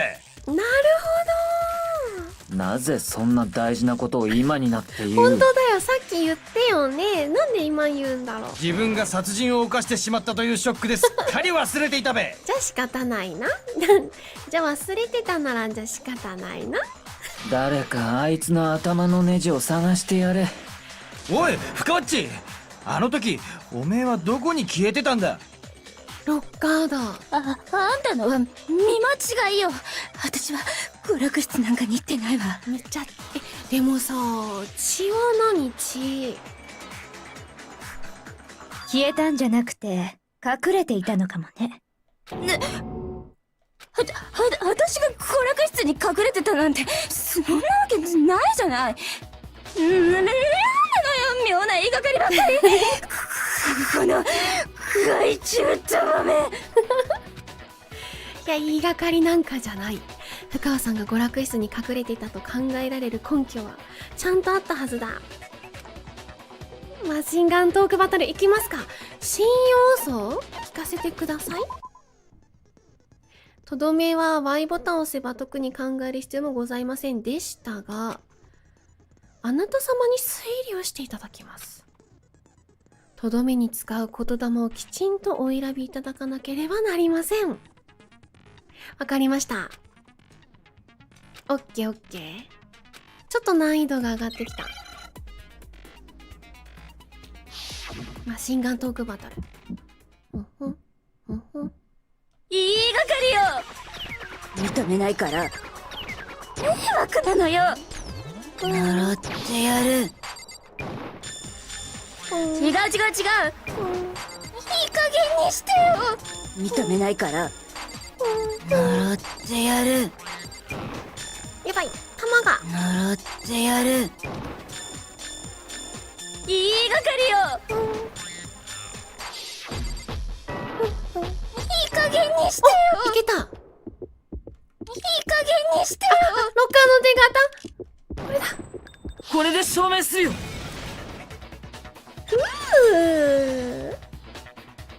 ブレイク。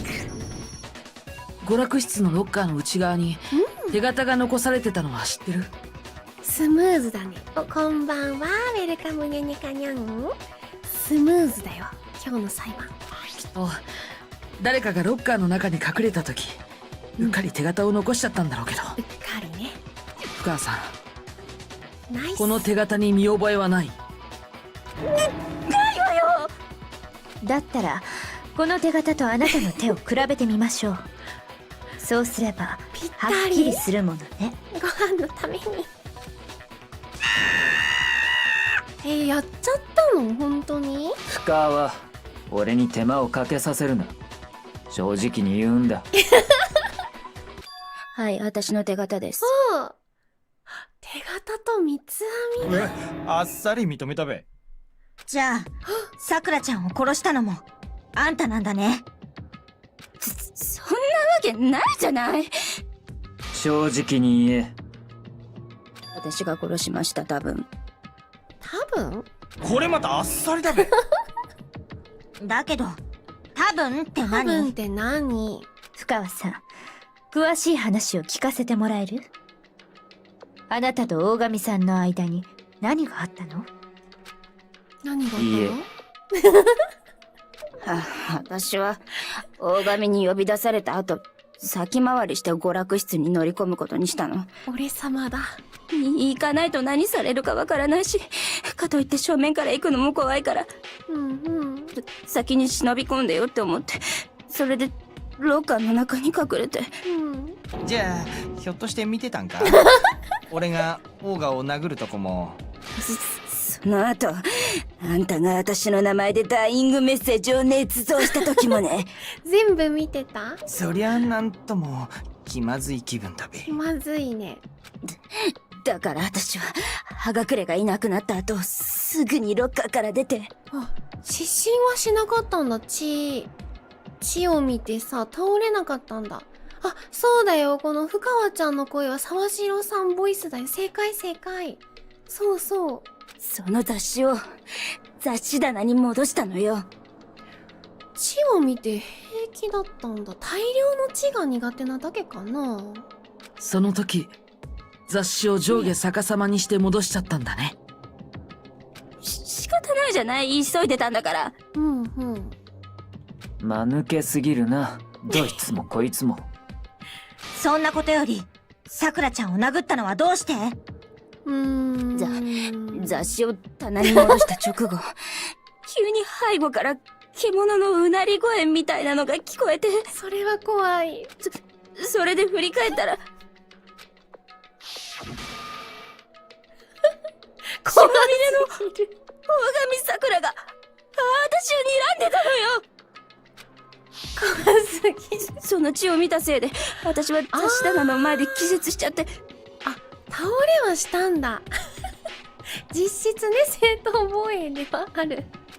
あ、そんなこと倒れたんだ。その後のことは覚えてないの。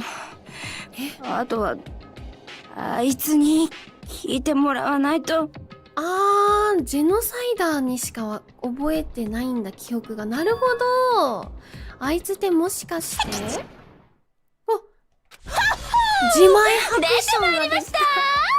すごい、自分でハクションできるようにしたんだ。やっぱおめえのせいだったか。へえ。私のせい、白夜様のせい、二つのせいがぶつかり合うことで、そのせいはより高みに。再度ジェノサイドを呼び出せ。聞かれたことだけ答えろ。すごい。お前が大神桜を殺したのか？なるほど。大前提としまして、私とネクラは同じ記憶を共有してないのです。そうなんだ。なので、何が起きたのか詳しいことはわかりませんが、とにかく、私がすやすや寝てたら、誰かがガシガシ揺すり上がるわけよ。あれ、王子様と思って目を開けたら、なんとスプラッター。私びっくりびっくりしすぎて、近くにあったボトルで引っ放ちた。だって怖かったんだもん。さくらちゃんは心配してくれてたんだよ。それなのにひどい。ひどいよ。ひどいのはあいつだっつーの。おかげで燃える男子以外は初めて殺しちまったよ。その後、あなたは証拠隠滅のためにモノクマボトルの破片を処分したのね。へえ。ハイになってるね。だって女なんかを殺したせいで死にたくないじゃん。どうせ死ぬなら白夜様を殺して死にたいわ。なるほど。どこかで一人で死ね。一切の意味もなくただ死ね。ついてなかったの。いろんな不運が重なったのよ。だっていつものオーガチンなら私のボトル攻撃ぐらい平気でかわせたはずよ。なるほど。さすがの彼女も葉隠れ君から受けたオーダのダメージが残っていたんでしょう。へえ、あるかな、あのボトルの瓶で殴られたぐらいで。そんな痛いのかな。いや、なんつうか。でもよかったべ。オーガは俺が殺したわけじゃなかったんだな。そうなんだ。よかったって、そんな最低な発言してると朝比奈さんに殴った経験ないけどないけど痛いのかな。とにかくこれで決定だね。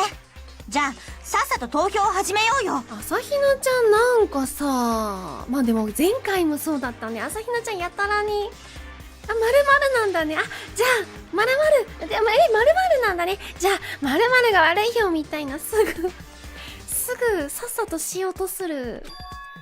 あれ、朝比奈さんてっきり葉隠れくんを怒鳴りつけると思ったのに。ほら、どうしたのみんな。投票でしょ。さっさと投票しようよ。怒鳴らない。なんか間違えさせようとしてるな、これ。いや、まだだ。そうだよ、黄色い粉。え？まだって。まだ終わってない。何がまだなの？さっきの深川の話を聞いて妙だとは思わなかったのか？いや、思うはずだ。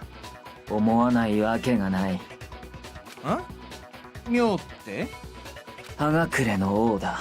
その後の深川の王だ。だがそれで終わりではなかった。入り口閉められてるのもそうだし、内側から椅子で固定されてたのも、黄色い粉もまだ未解決だよね。で、とどめを刺したのはって話がまだある。おい深川、もう一度さっきの話をしてやれ。お前が気絶した後の話だ。そうすればいくら間抜けなこいつらでもさすがに気づくはずだ。ラジャーよ、ダーリン。事件はまだ終わりじゃない。だとしたら小神さんを殺した犯人って誰だ？白夜も違いそうだとしたら葵ちゃん？葵ちゃん、さくらちゃん。私はすやすや寝てただけ。そこを大勝ちに起こされたの。仲良しのふり。目が覚めたのは雑誌棚の前だったわ。血だらけのオーガに驚いたおめえは、モノクマボトルでオーガを殴ったんだな。そう、大勝ちも大勝ち。お前が大神を殴った場所はどこだ？私が目覚めた場所と一緒よ。いや、違う。ついてる場所。雑誌棚の前でやっちゃいました。ああ、なるほど。雑誌棚の前に血があったよね。2発目の深川さんのオーダーが大神さんの致命傷になったのかって話のこと。私はすやすや寝てただけ。致命傷？そこを大勝ちに起こされたの。目が覚めたのは雑誌棚の前だったわ。血だらけのオーガに驚いたおめえは、モノクマボトルでオーガを殴ったんだな。血だらけ？そう、大勝ちも大勝ち。お前が大神を殴っちょっと待って、血だらけ？そんな血だらけじゃなくないか？私が目覚めた場所と一緒よ。雑誌棚の前でやっちゃいました。ここかな？ここだ。それは違うよ。ここだ、ここだ。大神さんは椅子に座ったままの姿勢で死んでたんだ。雑誌棚の前での殴打が死因なら、彼女が椅子で死んでたことの説明がつかないよ。ようやく気づいたか。そんなの、その殺人鬼が嘘ついてるだけだよ。まだ言ってる？本当は椅子に座ってるオーガを殴ったんだろ？そうなんだろ？いや、雑誌棚の前でオーダーがあったことは確かだ。現場を調べた人間なら全員がそう思うはずだ。確かにその通り。雑誌棚の前でオーダーがあったことはあの証拠が物語ってる。これこれだ。雑誌棚の前での殴打はあったはずだよ。棚の前に残されてた血痕がその事実を物語ってるんだ。じゃあオーガを殺した後、ジェノサイダーが死体を移動させたんじゃねえのか？俺が殺したと見せかけるためにな。俺が殴った時オーガは椅子に座ってたからな。いやいや、待ちなさいって。私はハサミ以上に重いものは持てないんだって。だからあんな巨大な筋肉運べるわけねえだろ。じゃあどういうことどういうことだべ？だべ？どうだ？これでも事件は終わったと言えるか？でもそれにこの事件の最大の謎である密室トリックもまだ解けてないわ。あの謎が解けない以上、この事件を解決させたとは言い切れない。あんな密室トリックなんて簡単じゃん。どう簡単なの？深川がさくらちゃんを殺した後、またロッカーに隠れたんだよ。なるほど。ジェノサイダーは密室が破られるまでずっとロッカーの中に隠れてたんだな。でもそしたらジェノサイダーの状態で会うんじゃないの？再会する時みたいな。そんで密室が破られたどさくさに紛れてロッカーの中から出てきたんだべ。いや、それは違うと思うよ。ロッカーに隠れてたとは考えられない理由は、苗木が目撃。これだ。娯楽室のドアを破る前、朝比奈さんも僕と一緒に見たはずだよ。あの時点ですでにロッカーは開いてたでしょ。開いてた。だから深川さんがずっとあのロッカーに隠れてたとは考えられないんだ。苗木がロッカーにいた。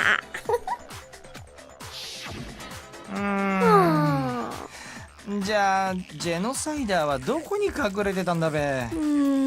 私は知らんよ。そもそも密室トリックって何？おめえは犯人なんだろ。なんで知らねえんだって。面白いな。ことは私は犯人じゃなかったりして。そんなの嘘だよ。嘘ではない。さっきから言ってる通り、この事件には続きがあるんだ。だけどよ、ジェノサイダーが犯人じゃねえとなると、オーガの死因は頭部のオーダじゃねえってことになるぞ。それがどうした？だって別の死因なんて考えられないし。お前らがその可能性を見落としているだけじゃないのか？別の可能性を見落としているだけ。もし本当に別の可能性が存在するなら、その死因ってこの後密室作った自分で閉めるぐらいだよね。扉の内側ジェノサイダーのオーダじゃないとすると、自分で閉めた。じゃあオーガはどうして死んだんだ。別の死因なんてありえないよ。さくらちゃんの死因は頭部の傷以外には考えられないよ。しまった。すまない、口を挟んで。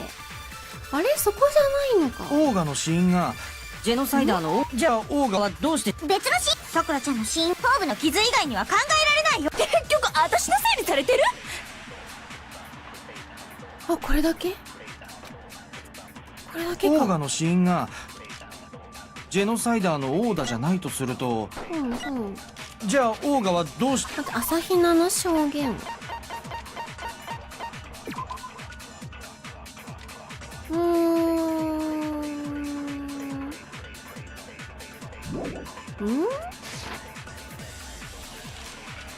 別の死因なんてありえないよ。さくらちゃんの死因は頭部の傷以外には考えられないよ。本当にそうかしら。結局私のせいにされてる？モノクマファイル4。目立った外傷はなし。あ、吐血を言いたい。吐血がオーガの先だ。死因がジェノサイダーのじゃあオーガはどうして。別の死因、さくらちゃんの死因は頭部の傷以外には考えられ。ボタン。あー、結局違う。私のせいにされてる？ちょっと待って、違う。ボタンがわかんない。オーガの死因がジェノサイダーのじゃあオーガは別の死因なんてあり。さくらちゃんの死因、頭部の傷以外には考えられ。それは違うよ。吐血がある。モノクマファイルによると、大神さんは吐血をしてたらしいんだ。その吐血が大神さんの死に関係してるとは考えられないかな。考えられる。実際大神さんの死体にはその痕跡も残ってたしさ。そんなの頭を殴られた時に口の中を切っただけかもしれないじゃん。口の中を切っただけなら、モノクマファイルに吐血なんて書かないでしょう。それに彼女の口の中には切ったような傷なんて見当たらなかったわ。そこまで調べたの？本当に死体大好きっ子ね。死体に興味があるわけじゃないわ。謎の解明に興味があるだけよ。かっこいい。だけどよ、口の中を切ったわけじゃねえなら、その吐血の原因って体内で起きた異変が原因ということだ。大神さくらは毒を盛られて殺されたんやっだ。ぱりね。毒を盛られた。化学室。そうだ。この俺がたどり着いた結論である以上、そこに間違いはない。しびれる。ありえないよ。毒なんて。なんでそう言い切れるの葵ちゃん。信じられないか？だったら説明してやろう。犯人がどうやって大神に毒を飲ませたのかをな。説明なんてできるの？さくらちゃんを物理で倒すのはほぼ不可能だから。無論だ。では始めるぞ。静かに白夜様の話を成長しなさい。おめえが一番うるせえって。謎を解く鍵は4階の科学室にあった。ふんふん。え、娯楽室じゃなくて？だったら俺も調べられたじゃねえか。現場の立ち入りを禁じられた程度で捜査を諦めたお前には決してたどり着けん場所だ。まあ当たってんべ。あの科学室には大きな薬品棚があり、そこには様々な薬品類が揃えられていた。そこでこんなものを見つけたぞ。それって毒薬か？だろうね。そこまで強い毒ではないが、それなりに飲めばそれなりに死ぬ。だがこの毒の性質などはどうでもいいんだ。問題はこの毒薬の置いてあった場所だ。どこに置いてあったんだ？栄養剤の棚。科学室の棚は A と B と C の3つに分かれていた。 A の棚には栄養剤、 B の棚には試薬、 C の棚には劇薬や毒薬の類が置かれていたな。じゃあその毒薬も C の棚にあったんですね。 A にあっさあどうだろうな。た戸上くんが手にしてる毒薬があった場所、そりゃ僕も知ってる。 A の棚。これだ。その毒薬って A の棚に置いてあったんだよね。でも A の棚って栄養剤とかが置かれてる棚なんだろ？妙だろう。妙だ。なぜ栄養剤が置かれている A の棚に毒薬の瓶が紛れ込んでいたんだろうな。なんでだべ。これが犯人が行った入れ替えの副産物だからだ。入れ替えの副産物。どういう意味？こういう意味だよ。どういう意味？僕は目を疑った。戸上くんが持っていた毒薬の瓶を口元に運んだ。白夜様。思いもよらぬ光景を目の当たりにして僕らは固まるしかなかった。だけど当の戸上くんは何事も起きなかったかのように、いつものように冷静に、プロテイン一気飲みでも本当に大丈夫か不安にならない？毒薬の粉末ついてたり絶対ない？まずいな。大変！白夜様が大変よ！早く水を飲まないと粉だけ飲んだら喉がガーってなるから。アホ、毒吐き出させんのが先だろ。粉だけ飲んだら喉がカッてなるもんね。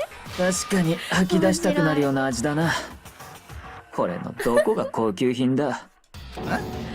何の話だプロね。テインよ、プロテイン。もちろんプロテインの話だ。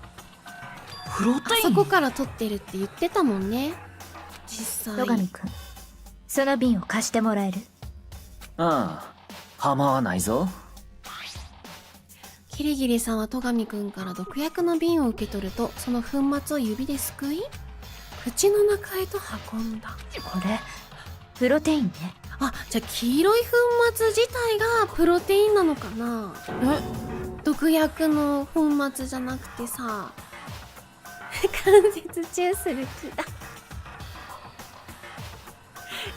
いや、京子さんは戸上じゃなく苗木だから。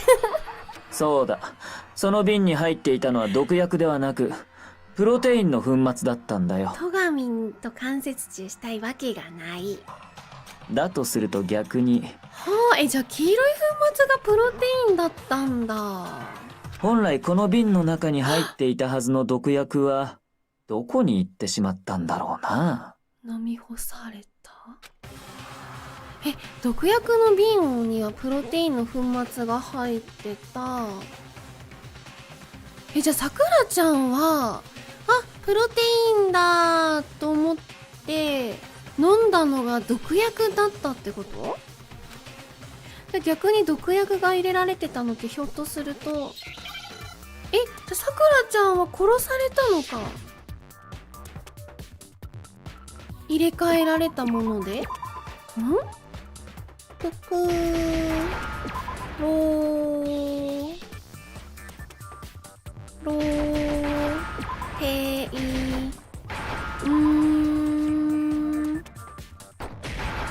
な容器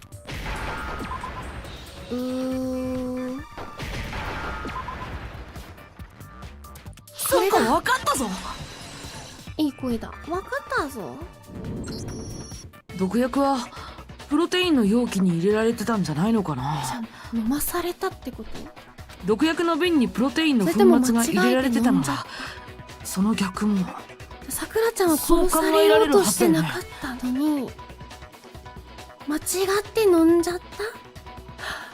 プロテインは何にでも効くって本当に信じてたのはさくらちゃんだったってこと？そうだ。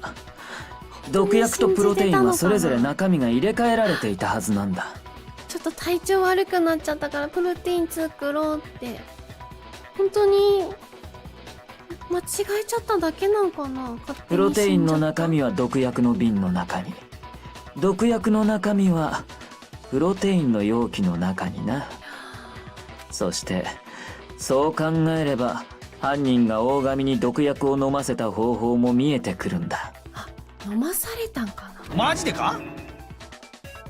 犯人は大神に現場にあったあるものを渡すことで毒薬を飲ませたはずだ。わざと？落ちてたプロテインの容器。これだ。犯人が大神さんに渡したのってプロテインの容器？葵ちゃん？しかも毒薬の入ったプロテインの容器だ。戸上か葵ちゃんかキリギリしかプロテイン容器置けないわけで、ガラスの上に。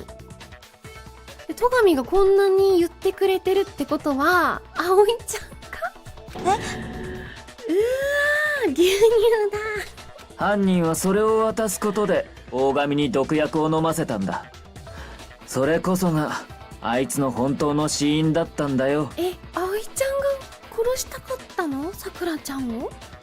にゃんにかにゃん、こんばんは。ウェルカムにゃんにかにゃん。プロの犯行だね。オーガは前から言ってたべ。言ってた。プロテインは万病に効くって。だからオーガは頭に傷を負った時、その治療のためにプロテインを飲もうとして。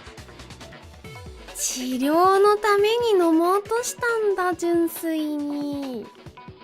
確かにやけに事件畳みたがってた。そこで差し出されたのが毒薬が入れられたプロテインの容器だったんだ。じゃあさくらちゃんは本当にプロテインだと思って喜んで飲もうとしてただけ？もう下着姿見れないよ。そしてパンチラない。その入れ替えを行った人物の正体もすでに突き止めているぞ。マジか？誰がやったんだべ？薬の入れ替えを行った人物を示す証拠は科学室にはっきりと残されていた。葵ちゃんも本当に万病に効くって思い込んでたから飲ませたのかな。本当に純粋に体のためにってプロテイン作っちゃおうと思って間違えて作っちゃった？でも明らかに瓶が違うよ。誰が中身入れ替えてた話だ。そうだ、誰が中身入れ替えてた？入れ替えをした人物を示す証拠ってきっとあれのこと？足跡。これじゃ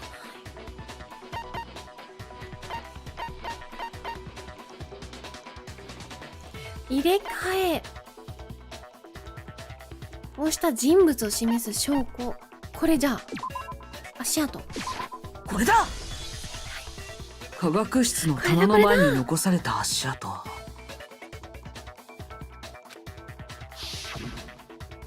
入れ替えをした人物を示す証拠ってあれのことだよね。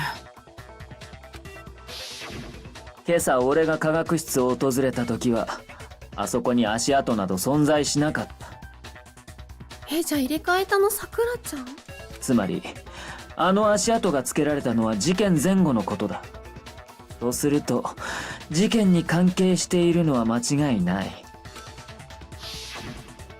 しかも足跡が残されていたのは A の棚の前だった。プロテイン入りの毒薬の瓶があった棚だ。おそらく A の棚で毒薬とプロテインを入れ替える際、犯人が足跡を残してしまったんだろう。さくらちゃんのシューズに粉ついてた。そしてあれだけはっきりと足跡が残っていれば誰のものか割り出すのは容易だ。今すぐ俺たち全員の靴を調べるぞ。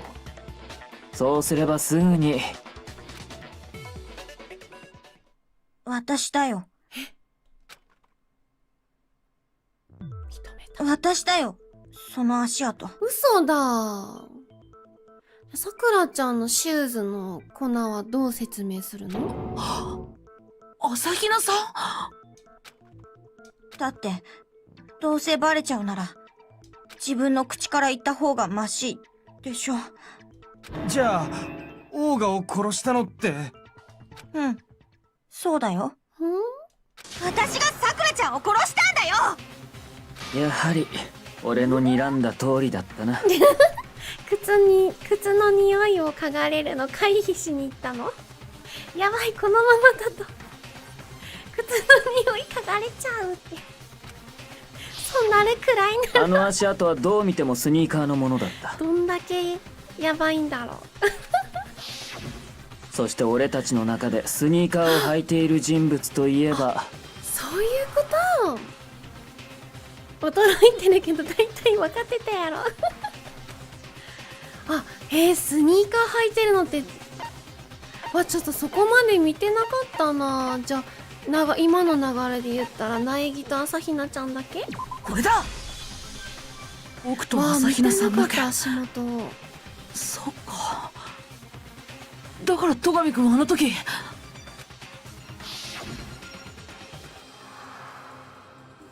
この足跡はおそらく苗木のだなって言ってたのか。へえ、スニーカーの足跡ってわかるんだ。あの足跡が苗木のものではないなら残る可能性は。なるほど、そこまで見てるんだ。朝比奈っちだけ。ついでに言えば学級裁判に入ってからの朝比奈は何やら様子がおかしかった。やけに投票を急いでいたよな。急いでた。それは自分の罪を他人に押し付けるためだった。だから結論を急いでいたんだろう。確かに戸上おじいちゃん、それなら朝比奈さんも自白してるからもうねえ、もう終わりじゃないの？戸上おじいちゃん、朝比奈は認めてたよ、自分だって。そんな、信じられないよ。信じられない。何が信じられないと言うんだ。だって朝比奈さんと大神さんは親友同士なんだし。そうだよ、親友同士。嘘だったってこと？親友同士だからこそチャンスだったんじゃないか。嘘でしょ？親友である朝比奈から渡されたプロテインなら大神は怪しむことなく口にしたはずだ。ずっと友達だよ。親友。朝比奈はその関係を利用したんだよ。朝比奈ちゃん、そんな悪い子だったんだ。真に受ける。そんな悪い子だったの？そうすることで被害者である大神を騙し、さらには俺たちをも騙そうとしたんだ。本当？靴の匂いが嗅げないなんて信じられない。朝比奈よ、お前にしてはなかなかえげつない方法を考えたもんだな。する？朝比奈ちゃんが？本当のこと言って。本当なの？本当に大神さんを殺したの？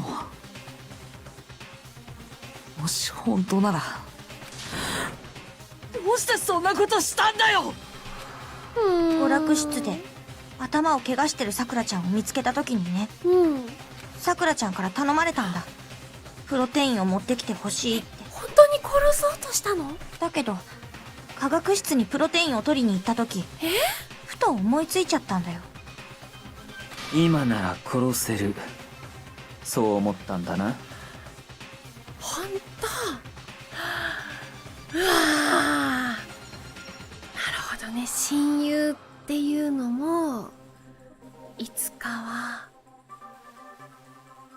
裏切られるきっかけにもなりえちゃうんだ。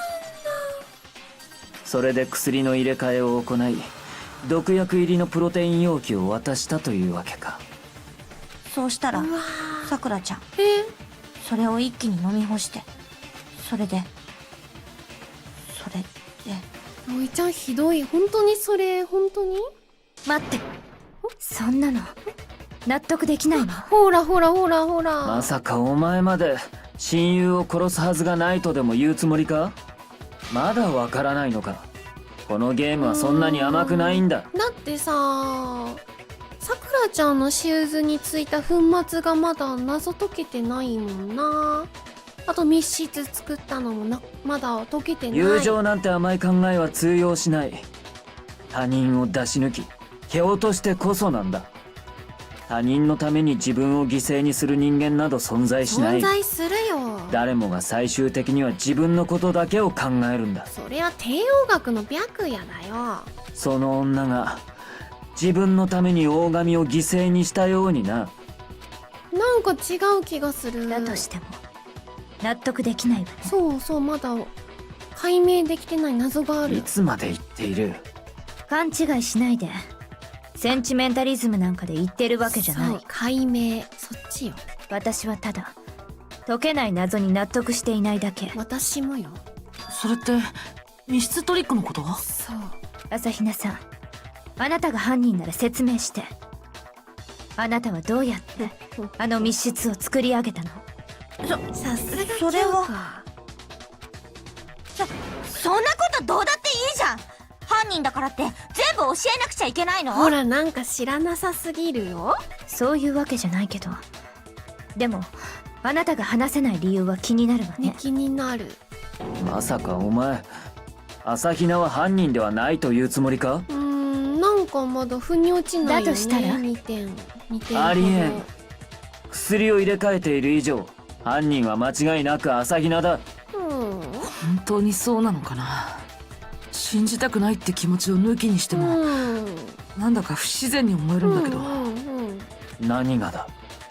だってさ、あんなに目立つ足跡をそのまま残しておくなんて、確かに。なんていうかあからさますぎるような。確かに、あからさますぎる。そうね。自分から怪しんでくれと言っているみたいね。それは緊張してたせいで足跡をつけてることに気づかなかったんだよ。そんなことある？気づかなかった。そうだよ。そうなんだから仕方ないじゃん。ねえ朝比奈さん、もう少し詳しく聞かせてもらえるかしら。お色気枠がいなくなってもいいものでしょうか。葵ちゃんはそんな風に見ないで。そんな目で見ないで。あなたが毒薬とプロテインを入れ替えた時のこと。本当に朝比奈ちゃんが入れ替えたの？なんで？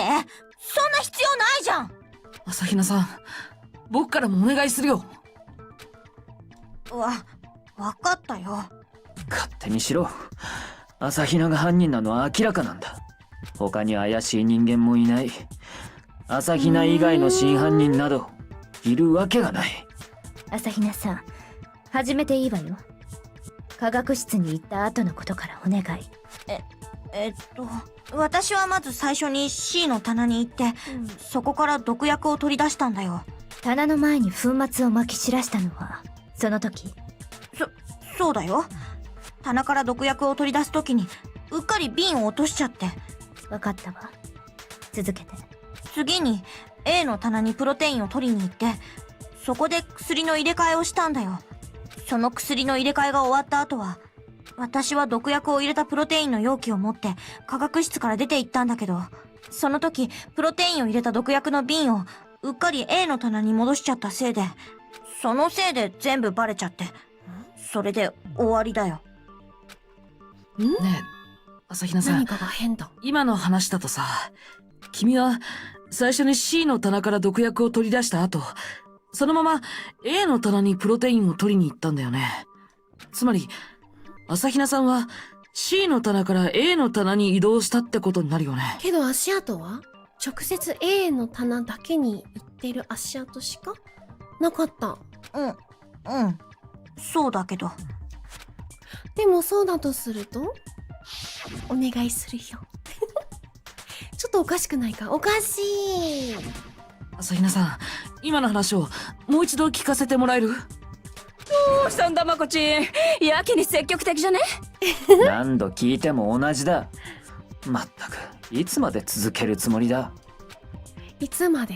だってそんなの決まってるよ。この事件の真相を突き止めるまでだ。いいね苗木。熱いよ。プロテインと毒薬がこんな近くに管理されてる方がおかしいよね。異常だよね。間違えちゃう、ね、私は最初に C の棚に行ってそこから毒薬を取り出したんだよ。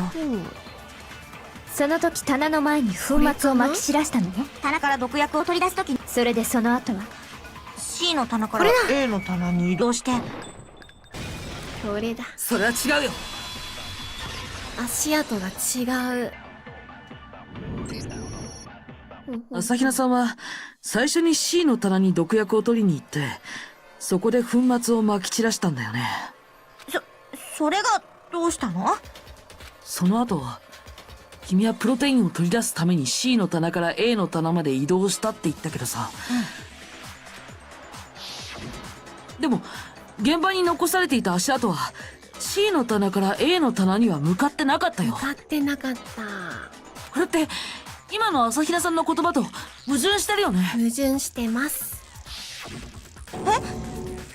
足跡を偽装するためにわざと遠回りしたんじゃねえのか？いやそれはないよ、だって朝比奈さんがさっき言ってたでしょ。確かに鍵付きで保管してほしいよね。確かにわざと誘発するようなね、こうそういう設計に作ってんだろうね、あの化学室をね。鍵つけないでさーとか事件が起きるようにって。悪いのモノクマ。緊張してたせいで足跡をつけてることに気づかなかったんだよ。言ってた。おい、どういうことだ朝比奈。白夜はまだまだね。それは朝比奈さん、あなたは嘘をついてるわ。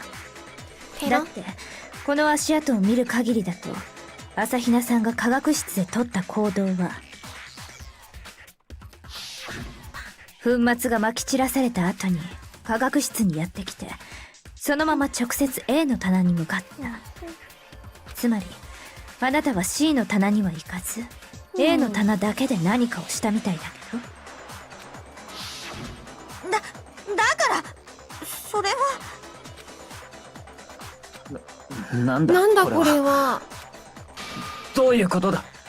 何が起きている。わからない。それに朝比奈さんの証言でおかしいのは足跡の件だけじゃないわよ。なんだと。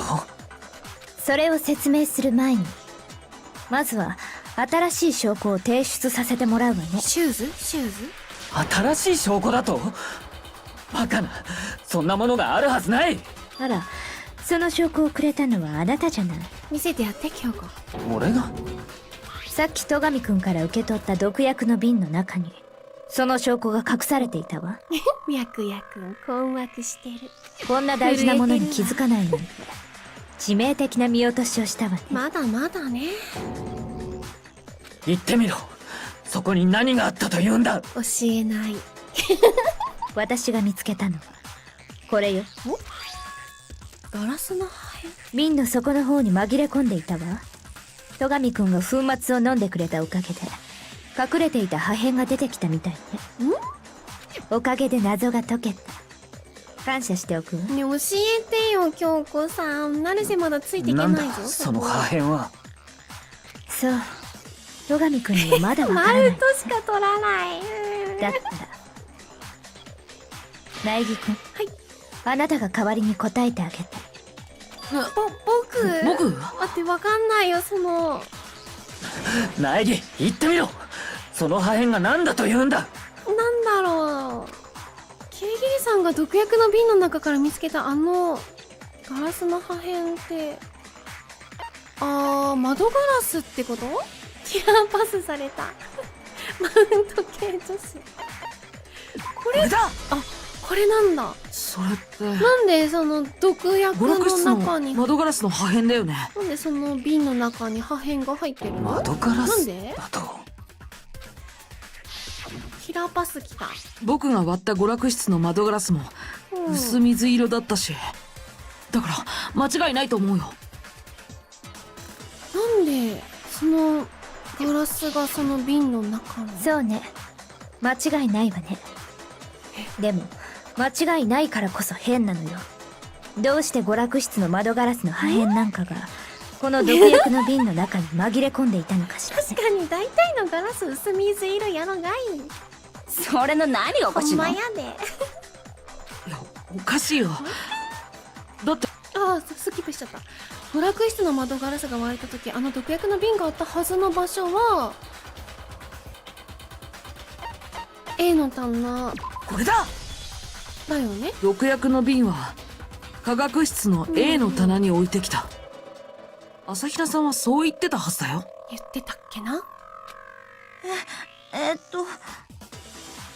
それなのに、あの毒薬の瓶の中に娯楽室の窓ガラスの破片が入ってたっておことかしいおは、かしい。朝日奈っちの証言は嘘ってことか？本当は毒薬の瓶は娯楽室にあったんだよ。少なくとも娯楽室の窓ガラスが割れるまで、つまり密室が破られた時まではね。じゃあそれがあったところにプロテインの容器を上から置いたってこと？こんばんは、ウェルカムニャニカニャン。そうでないと、あの瓶の中に窓ガラスの破片が入っていたことの説明がつかないよ。そうかそうか。そしてつかない。それは密室が破られた後で、科学室の棚に戻された。逆に、現場に落ちていたプロテインの容器。あれが娯楽室に持ち込まれたのは、めっちゃ揺れるよね。内壁。わおそらく、密室が破られた後のこー。つまり大神さんが死んだ後だったはずよ。待て、話が飛躍しすぎだ。確かに毒薬の瓶は密室時の娯楽室にあったのかもしれん。だがプロテインの容器が持ち込まれたのが密室が破られた後だとは言い切れないはずだ。言い切れます。それに大神が毒を飲んだのは毒が入ったプロテインの容器を渡されたからだろう。プロテインの容器が現場になかったとすると、大神はどうして毒を飲んだんだ？待って、白夜もリンもついていけてない。はあ。そうね。その説明もしておかないとね。お、にゃんにゃかにゃんこんばんは。ウェルカムにゃんにゃかにゃん。こんにちは。ハローにゃんにゃかにゃん。だけどその前に、みんなに一つ確認しておきたいことがあるんだけど。確認って？そのプロテインの容器に関してなんだけど、大神さんの死体を発見した後、誰かあれを蹴飛ばしたりしなかった？ちょっとあとはキャリーに任せてもいいかな。翻訳くんが終わっちゃった？動いた。何の話だ？誘導尋問か？待って、もっと白夜に分かるように話してあげて、京子さん。いいから答えて。怖い。身に覚えがないな。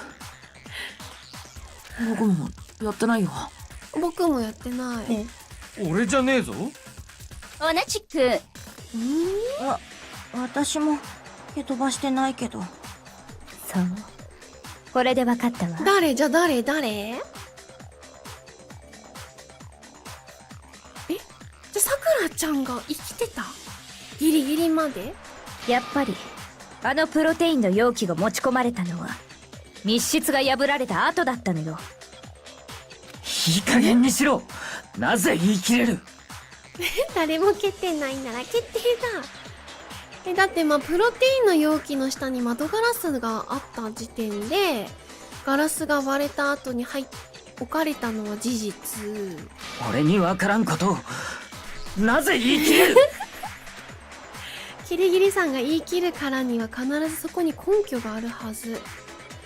容器が娯楽室に持ち込まれたのは密室が破られた後だったと証明する根拠が。ガラス。でも誰も私じゃないって言ってる。嘘ついてるだけ？間違いないわ。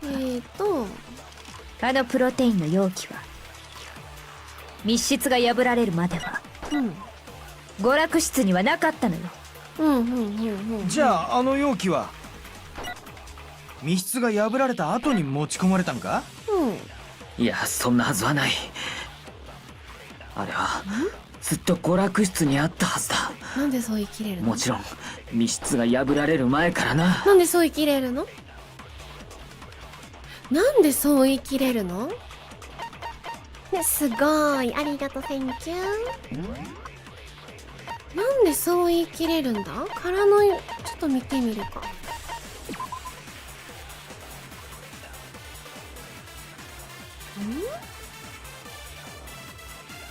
これ言うか、これを投げよう。殻のプロテイン。あのプロテインの容器は密室が破られるまでは娯楽室にはなかったのよ。じゃあ密室が破られた。いや、そんなはずはない。あれはずっと娯楽室にあったはずだ。もちろん密室が破られる前。みっちゃそれは違うよ。ドンパ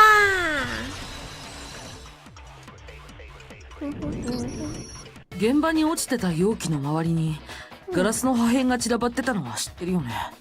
お前が割った窓ガラスの破片だったな。あの破片が散らばってたのはプロテインの容器の周りだけじゃなかったんだ。あの破片は容器の下にも散らばってたんだよ。なんだと？ガラスの破片が容器の下にあるってことはさ。弱い者いじめじゃない。白夜は知らないふりしてくれてそう。演技してくれてそう。なんだとか言ってくれてそう。プロテインの容器が置かれたのは窓ガラスが割られた後ってことになるよね。つまり密室が破られた後ってことだよ。そうか、そういうことか。さっきキリギリがあの容器を蹴飛ばした者がいないかと聞いていたのは。破片の上にあったのは誰かが容器を蹴飛ばしただけかもしれない。なるほどね。そっか、その可能性を前もって潰しておくための質問だったんだね。なるほど。おかげではっきりしたでしょ。密室時の娯楽室にあったのは毒薬の瓶だけ。プロテインの容器はあの部屋にはなかったのよ。だけどそれらは密室が破られた後に入れ替えられ、その結果プロテインの容器が娯楽室に置かれ、毒薬の瓶が化学室に置かれることになったのよ。だとすると大神が毒を口にしたのはなぜだ？毒の入ったプロテインの容器を受け取ったからこそあいつは毒を飲んだんじゃないのか？いや、そうじゃなかったんだよ。きっと大神さんは毒薬の瓶から直接毒を口にしてしまったんだ。密室時の現場にあったのが毒薬の瓶だけとなると、それ以外の可能性は考えられないわね。自ら飲んだ。では大神は毒と知りつつその毒を飲んだということか？何のために？そんな馬鹿げた話があったのよ。それが話してみろ。話してみろ。いや、話してくれ。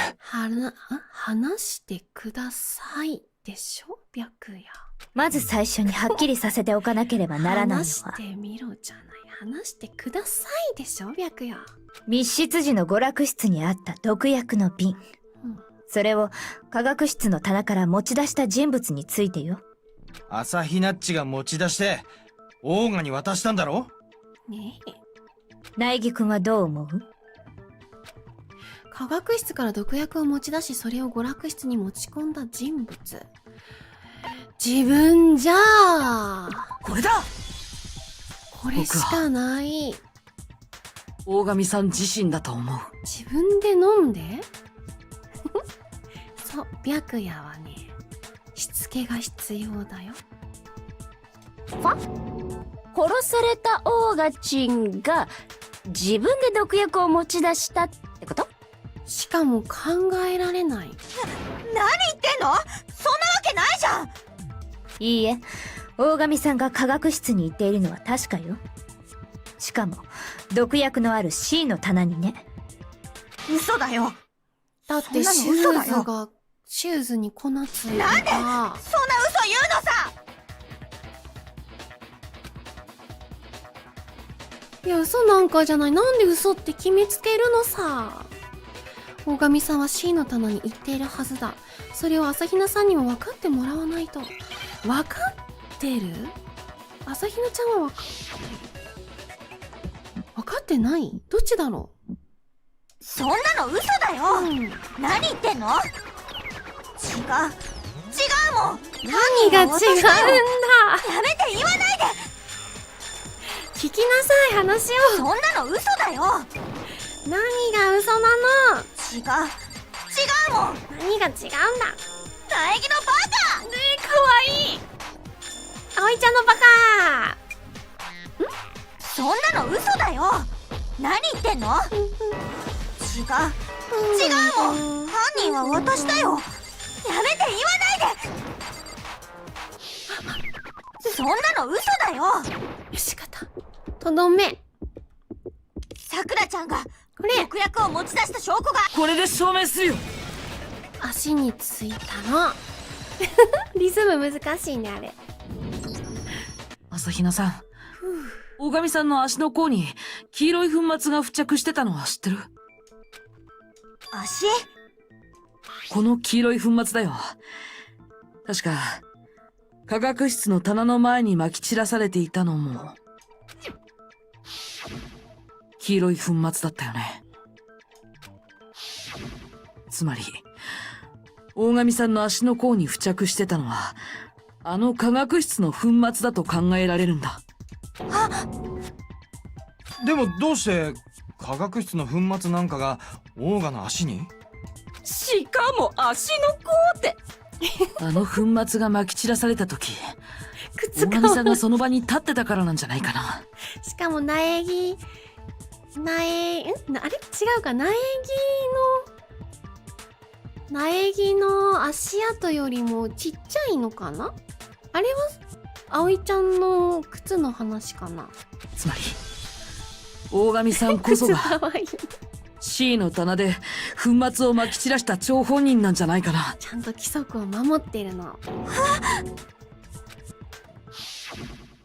大神さんがあの瓶を落とした時、彼女は粉末が撒かれた方向の反対側に立っていた。なるほど。だから直撃は避けられたけど、でもなるほどね。その際に舞った粉末が彼女の足の甲に付着しちゃったんじゃないかな。なるほど。 C の棚で割った時について左の足跡はもう葵ちゃんだけなのか。あの女性がね。そう考えられるはずだよね。考えられる。じゃあなぜ大神さんは C の棚に行っていたのか。毒薬取るため。毒薬を取り出す以外には考えられない。考えられない。だってあの棚にはそれしかないんだから。違うよ。私だよ。私があの毒薬を。なんでそんな言うの、葵ちゃん。犯人は私だもん。これ葵ちゃんが犯人って言って釣られます。でも本当は葵ちゃんじゃなかったですってなった時、葵ちゃんも死んじゃう？違う。君は犯人なんかじゃない。葵ちゃんなんで？犯人は大神さんを殺した犯人は大神さんと毒薬の関係、解けない密室の謎、それらに答えを出せる唯一の可能性は、犯人はもう全員壊滅でもう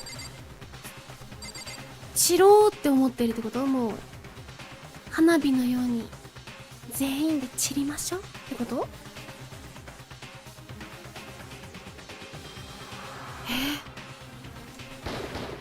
くらちゃんでしょ。これが僕の答えだ。あたたっぽい今の演出。大神さんを殺したのは大神さん自身だったんだよ。へーさくらちゃんもいなくなるんなら私も一緒にってことか。そういうことか。巨人文失敗したからもうそんなならもう私も一緒にチルみたいな感じになったのか。なんだと、大神自身が犯人だと。つまり自殺ってことでもか？それしか考えられない正直。信じらんない。アイキャンフライする以上に信じらんない。おいるけ存在の可能性が高く出てきた。確かに信じられない。いや信じたくないけど、自分で何のたでめにかな。もそう考えると全ての辻褄が合うんだよ。なんでさくらちゃん大神さん自身が毒薬を取りに行き、そんなそしてその瓶から毒薬を口にしたのはうんうん自らの命を絶つためだったから。そして解けない密室の謎、あれは解けなくて当たり前だったんだよ。理由は被害者自身が作った密室。あの密室は部屋の中にいた大神さん自身によって作られたものだったんだ。きっと彼女は邪魔が入るのを防ぐためにあの密室を作ったのよ。大神さんはその密室に持ち込んだ毒薬を飲み、でもなんでそんなことをしたの？そこで息絶そしてその毒薬の瓶は密室が破られるまでは娯楽室に転がっていたけど、密室が破られた後、ある人物によって娯楽室から持ち出されてしまった。お水なくて粉薬飲めたのかなね。ゴホゴホってなりそうだよね。ああ、黒幕の正体暴けなかったから朝比奈さん、あなたのでもさくらちゃんがいてくれる方が心強いのに、私たちは。全ては捜査のか乱のため。そうなんでしょ？なんで朝比奈ちゃんをか乱してきたんだね。大神さんの死体を見つけた時、あなたはドアの入り口付近に立ち尽くしたままだった。確かに立ち尽くしてた。その理由は、あなたはすでに大神さんの死を知っていたから。その入り口付近に毒薬の瓶が転がっていたから。知ってた？でも黒っていうか殺した人が犯人ってバレなければ卒業できるのに、葵ちゃんは何かこう殺すにつながる行動を何かしたのかな。朝比奈さんが毒薬の瓶を拾ったのはあの時だったんだよね。死体を発見して驚いている僕と、死体の反応を確かめていたキリギリさんの目を盗んで。盗めたね。それに、今思えば、その後の朝比奈さんの行動も何かおかしかったわ。なんだっけ？呼んでこなくちゃ。みんなを呼んでこなくちゃ言ってたな。ふらふらとした足取りで、この時に科学室に行ったんだ。あなたはみんなを呼びに行くと言っていたけど、本当は容器の入れ替えを行うために科学室に行くのが目的だったんじゃないの？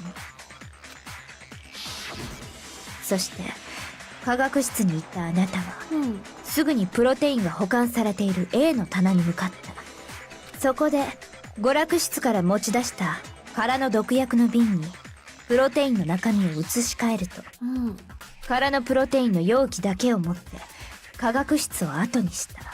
そう考えればあの足跡の辻褄も合うはずよ。その後急いでみんなを集め、そして娯楽室に戻ってきた朝比奈さんは、連れてきたよって言ってた。みんなの視線が大神さんの死体に向けられている隙にプロテインの容器をこっそり現場に落としたんだよ。あの時気づくべきだったのかも。本来の朝比奈さんなら誰よりも真っ先に大神さんの死体に駆け寄るはず。確かに。なんかちょっとの量だったら大丈夫な毒だったらしい。ただ大量に飲むと死んじゃう。だから戸上があまり洗えてない容器飲んでも平気だったんだろう。本来の朝比奈さんならあの状況で大神さんの死体から離れるわけがない離んだ。れなさそうだ。大神さんは確自殺だった。朝比奈さんはその事実を隠すために一連の偽装工作を行っていたのよ。かに、うん、死の真相が隠せるなら自分が疑われても構わない。へーあなたはそう思っていたはずよ。疑われても構わなかった。だからこそあれらの証拠をあえて現場に残したままにしたんでしょ。粉末に残った足跡や入れ替えた後の毒薬の瓶、それらの重要な証拠をね。では朝比奈は自分が犯人と見せかけるために偽装工作をしていたというのか。違うよ。違うよ。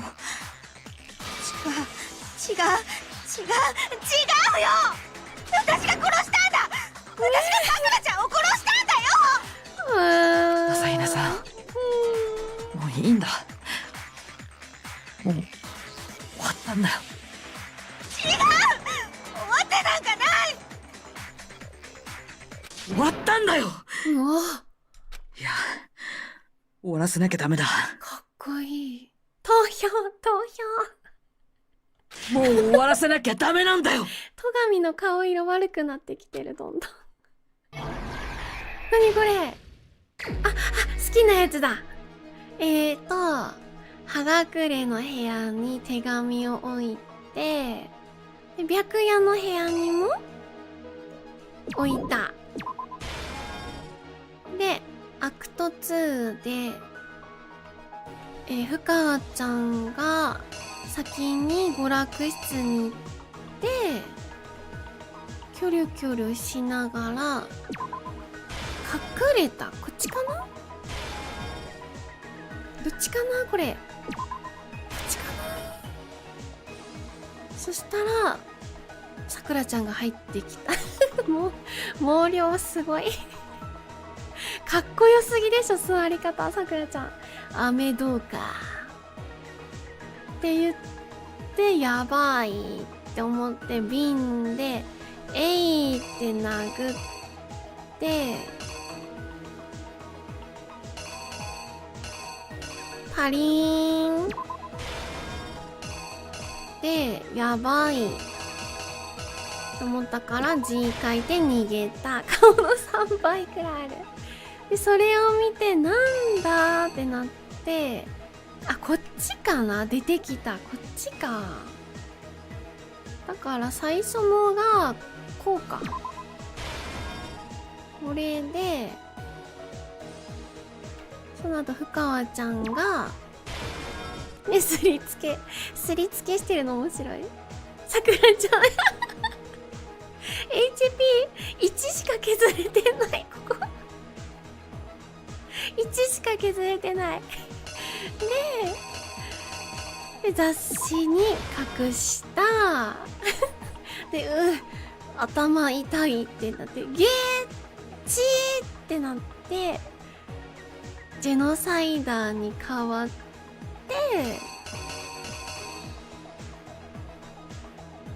これだ。これで殴った。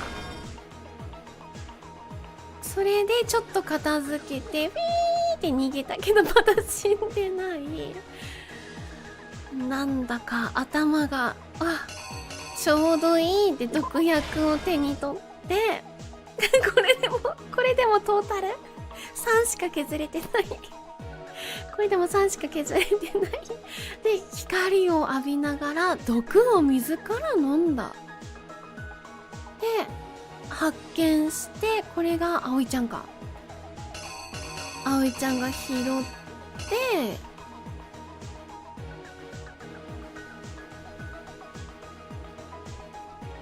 葵ちゃんが拾って、ポケットから出して、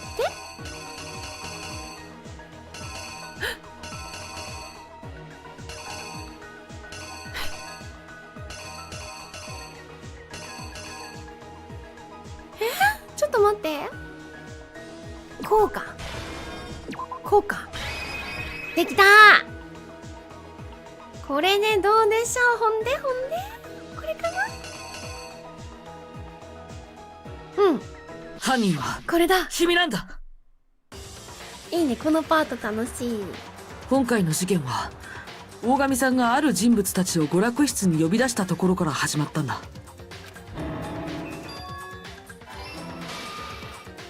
呼び出されたのは葉隠君、深川さん、戸上君の3人。呼び出された3人のうち最初に娯楽室に向かったのは深川さんだった。合ってるかなこれ。深川さんは一足先に娯楽室に行き、し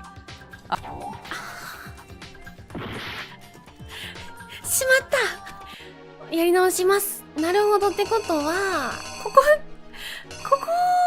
入れ替えなければ正解だったのかな。ほんでこれがこうか。こうしてこうだな。これが事件の全貌だよ。そうだ。呼び出された3人のうち最初に娯楽室に向かったのは深川さんだった。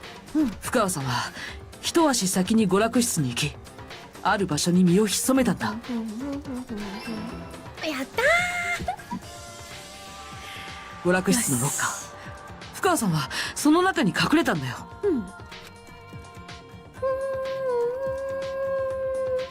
そして大神さんが娯楽室に入るところをロッカーの中から見てたんだ。次に娯楽室にやってきたのは葉隠君だった。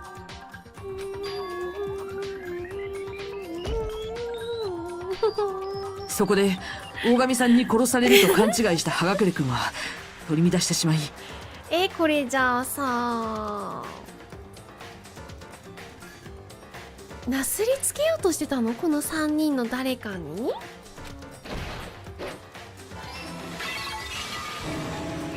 思わず娯楽室にあったモノクマボトルで大神さんを殴りつけてしまったんだ。毒薬は最初から盗んでたのかな、さくらちゃん。大神さんを殺してしまったと思い込んだ葉隠君は慌てて偽装工作に取り掛かった。さくらちゃんが歩く音どんどんなわけないじゃんね。そんな足音するわけないじゃん。テーブルの上にあった雑誌に大神さんのダイイングメッセージとしてある人物の名前を書いたんだ。ひどくない？葉隠れひどい。深川、つまり深川さんの名前を書くことで彼女に罪をなすりつけようとしたんだよ。それも見てた。当の深川さんはその様子を見てたんだよ。隠れてたロッカーの中からね。お、やった。深川さんはすぐにロッカーから飛び出し捏造された雑誌を棚に隠した。だけど彼女はそこでミスを犯してしまったんだ。彼女は雑誌を棚に戻す際上下逆さまの状態で戻してしまったんだよ。その直後目を覚ました大神さんを目の当たりにした深川さんは大神さんの出血を見たせいで気絶してしまった。それによって彼女はジェノサイダーショーへと人格交代したんだけど、そこで目を覚ました彼女も血まみれの大神さんを見てやっぱり取り乱してしまった。殺される。正当防衛。そして葉隠君と同じように手にしたモノクマボトルで大神さんを殴打したんだ。これが大神さんの頭部に2つの傷があった理由なんだよ。納得です。大神さんを殺したと思い込んだ彼女はすぐに証拠隠滅に取り掛かった。自分が割ってしまったモノクマボトルの破片とクイーンのモノクマフィギュアを処分することで、あれがクイーンのマークね。こうして大神さんは同じ凶器で2回も殴打されることになったわけだけど、かわいそう。むわ。でもその2回の殴打の後でも彼女はまだ生きていたんだ。じゃあ大神さんの本当の死因は何だったのか。むくか。それはむくって起きるの。あれか、むわむわかと思った。何それ。大神さん自身が科学室から持ってきた毒薬だったんだ。なんで自分で持ってきてたの？彼女は娯楽室を密室にし、誰も入れない状態にした上で毒薬を飲み息絶えたんだ。なんで自分で死のうと思ったの？くしゃくしゃくしゃくしゃ。なんでさくらちゃんがいてくれなきゃ。その死体を僕らが発見した。死体を発見した僕らはドアの窓ガラスを割ることで密室を破ったんだ。どうやったら自分がそうか死ぬなんて思わないって感じか。テストしたのかもしれない。我不死身って言って無垢だね。無垢無はなんか匂いでもその時すでに死んでたね。大神さんが自殺したことを知っていた人物がいたんだよ。共犯？協力した？その人物は娯楽室に落ちていた毒薬の瓶をこっそり持ち出し、なるほど。そして僕らが見ていない隙にプロテインの容器を代わりに置いたんだ。だからあの3人の誰かが犯人だって釣られることを願ってた。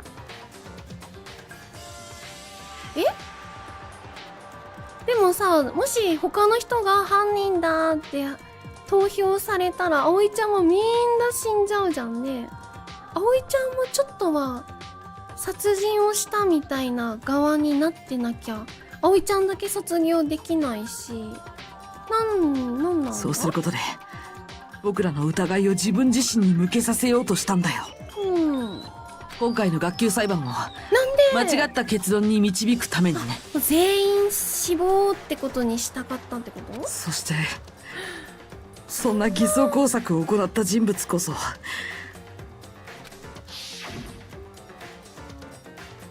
ちゃんと影もセクシーだった。犯人像もセクシーだったの今。君なんだ。全員壊滅したかったんかな今回。これが今回の事件の真実だよ。全員死亡してたってこと？耐えれなかったってことか。大神さんは自ら命を絶ったんだ。へえ。朝比奈さんはその事実を隠すために自分が犯人だなんて言ってたんだよね。それが真実だと。だが苗木、どうしてお前が。確かにルール確認しなきゃ。逆漫画みたいな泣き方。確かにルール御曹司もびっくり。ルール卒業についてのルールだけ見たいな。仲間の誰かを殺した黒は卒業となりますが、自分が黒だと他の生徒に知られてはいけません。学級裁判で正しい黒を指摘した場合は黒だけが処刑されます。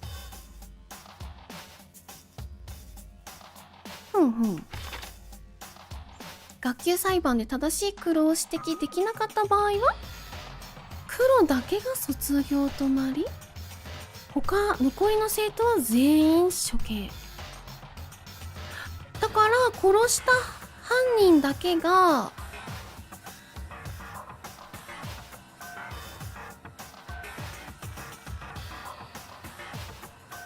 確かに今回は正解したから生存になるけど、葵ちゃんは自分が釣られたがってたよね。自分が犯人で投票もしくはさくらちゃん以外が犯人だ釣ろうみたいな、もう投票って言ってたの。じゃあさくらちゃんの死亡は葵ちゃんもびっくりしてたってこと？どうしてお前ごときがそこにたどり着けたんだ？白夜はまだそこか。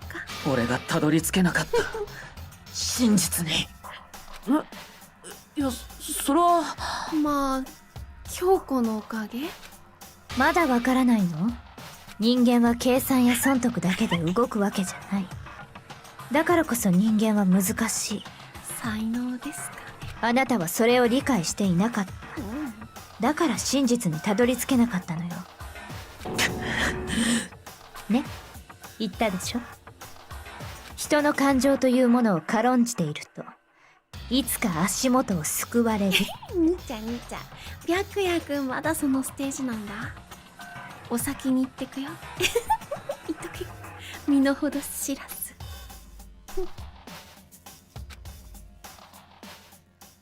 すごい、白夜が相当ショック受けてる。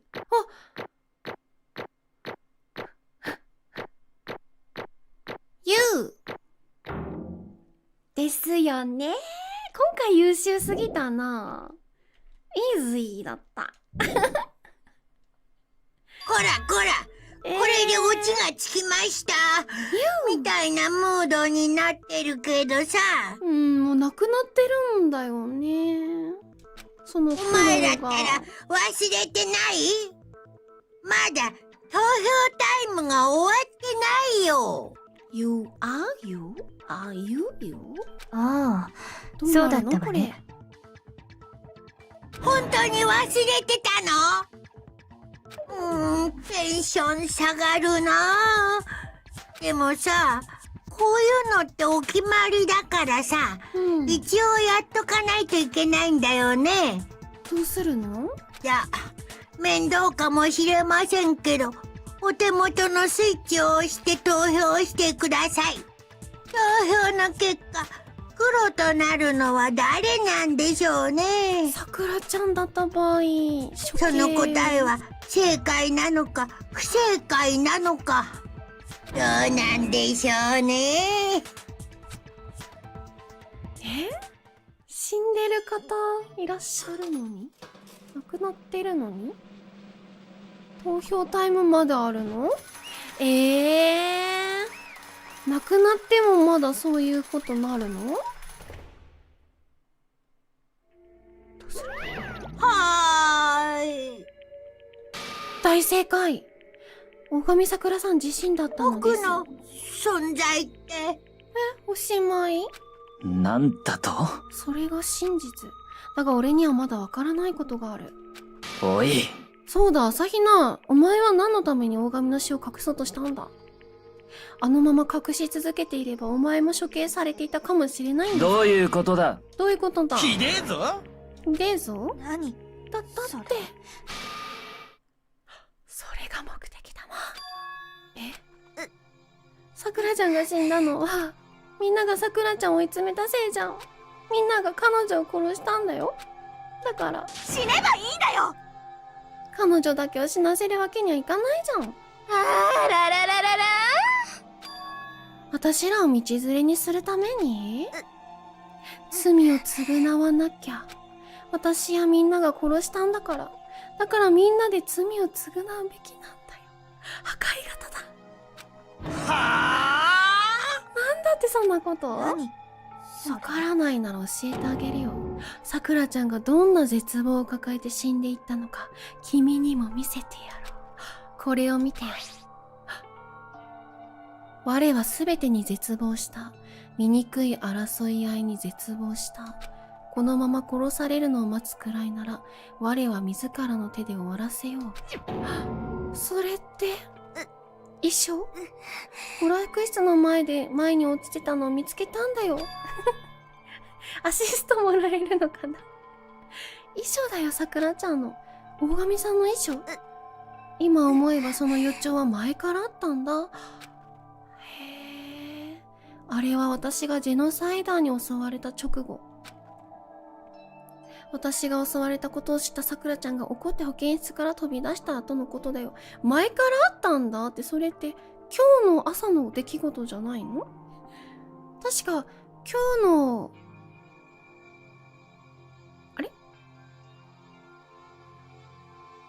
あれ違うっけ？今日の朝保健室に行ってって話じゃない？前からあったんかな。さくらちゃんを追って私もすぐに保健室を飛び出したんだ。ねさくらちゃん落ち着いて、私なら大丈夫だから。落ち着いてなどいられん。我が傷つくのは構わん。すべては我の責任なのだからな。だが我のせいで朝比奈までもが傷つくとは。優しい大神桜。許せん。我のせいで我をかばったばっかりに。許せんぞ。葵ちゃんはひどい子じゃなかったね。親友が傷つくことになろうとは。桜ちゃん。我は。我のせいで仲間同士が殺し合おうとしている。すべて我の責任だ。ああ、責任を感じてた。全部自分のせいだって。だからきっと何とかしてみんなに許してもらおうと思って、黒幕とつながってたあれの件も含めて、我の責任だって。それで3人を呼び出したんだよ。3人を呼び出したの？やめた方がいいよ。絶対に危ないって。確かに。殴ってきたね、2人は。ああ。少し話をするだけだ。あ、じゃあ、なすりつけよう。ああ、びっくりした。なすりつけようとかそういう気はなかったのか。でも、何の話？ねやめた方がいいって。3人がかりで襲われたら桜ちゃんだって。朝比奈よ。勘違いするな。あいつらは敵ではない。あいつらは仲間なのだぞ。ごめん。なすりつけようと思ったかと思ってた3人に。桜ちゃんは信じてたんだよ。みんなのことを本気で信じてたのに殴ったのか。話をすればみんな分かってくれるって。みんな仲間なんだからって。それなのに。どうして？これがなければ毒飲まずに済んだのかな。分かってくれてたら死ななかったのかもしれない。あんたたちは桜ちゃんの気持ちを踏みにじった。しかも最悪の形で。あれは事故みたいなもんで。何言ってんの？事故なんて言葉で片付けないでよ。信じてたあんたたちに話すら聞いてもらえない。かわいそう。問答無用に殺されかけて。許せない。さくらちゃんはそんなみんなに絶望したんだよ。それは絶望するね。ねえ、そう、体は大丈夫だったけども、話もできないのか。じゃあダメだな。責任を取ろうって言って薬を飲んだんだ。それがこの遺書の意味だよ。このまま殺されるのを待つくらいなら、それならいっそ。どうして？さくらちゃんはそこまで追い詰められて。さくらちゃんどうしたのその傷。もう少し自分の威圧感を築いた方がよかった。そうだよ、辞任可愛い女の子だったよ。だって可愛いシューズもちゃんと履いててさ、実際多分乙女な一面もあったはず。朝比奈。かわいそう。待っててすぐ手当てするから。朝比奈。我はここでお前と出会えたことを嬉しく思う。どうしたのさくらちゃん、急に何言ってんの。頼みがあるのだ。頼み？プロテインを取ってきてほしいのだ。じゃあ葵ちゃんは知らずにプロテインだと思って持ってきたものが、さくらちゃんが中身すでに入れ替え終わった毒薬だったってこと？頼めるか？分かった、すぐに持ってくるから。私とさくらちゃんの最後の会話だった。プロテインじゃね、傷は治らないけど、葵ちゃんも信じてるから、頼まれたプロテインを取りに化学室に行ったら、棚の前で粉末がまき散らされてて、そこで気づいたんだ。さくらちゃんが毒薬の棚から何か持ち出したってことに。私は急いで娯楽室に戻ったんだけど、あれ？でもその時にはもう、そういうこと締め出したかったから、取りに行かせて時間を作ったのか。お願い！開けてよ、ここ。どうしてなの？へー。どうししてさくらちゃんが死ななきゃいけないの？本当だ。さくらちゃんだって弱いところもある普通の人間なんだよ。傷つけられれば血が出るし、傷つけられれば痛い。そんな普通の弱い人間なんだよ。それなのに。どうして？葵ちゃん、めっちゃいいこと言うな。みんなは彼女を責め立てて、それをかばった私が傷ついたせいで彼女はさらに重荷を背負って、しかも私は気づいてあげられなくって、私たちがさくらちゃんを殺した。追い詰めて殺したんだよ。どうしてなの？そんな私たちだけが生きてていいわけないんだよ。それで俺たちを道連れにしようと。そうだよ、白夜。白夜がああやってさくらちゃんをずっと疑ってたから、わざと学級裁判で間違った答えを出させようと。そうだよ。みんなのことを恨んで死んださくらちゃんの無念を晴らすためだよ。みんなのことを恨んではなさそうだよ、さくらちゃんは。でもそれも見破られちゃって、結局私は何もしてあげられなかった。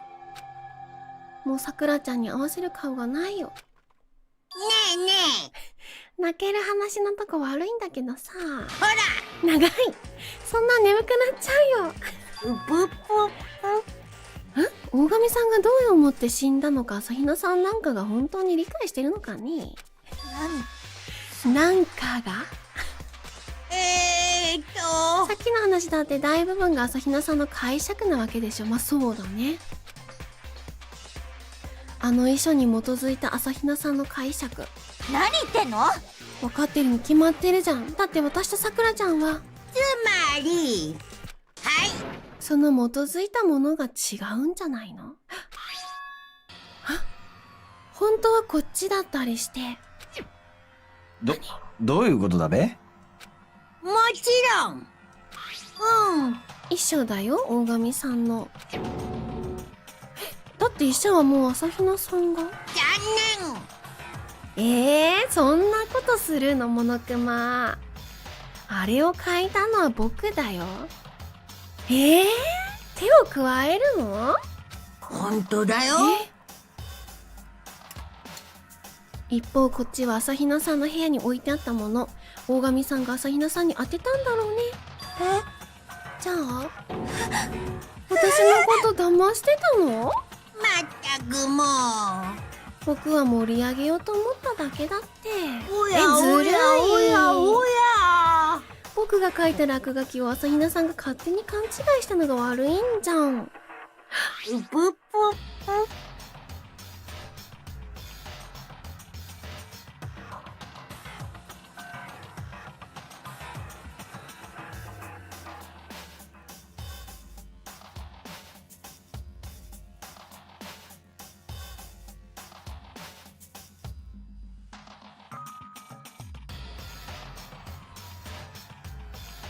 ちょっと待って、本当に署名があるわけじゃない。汚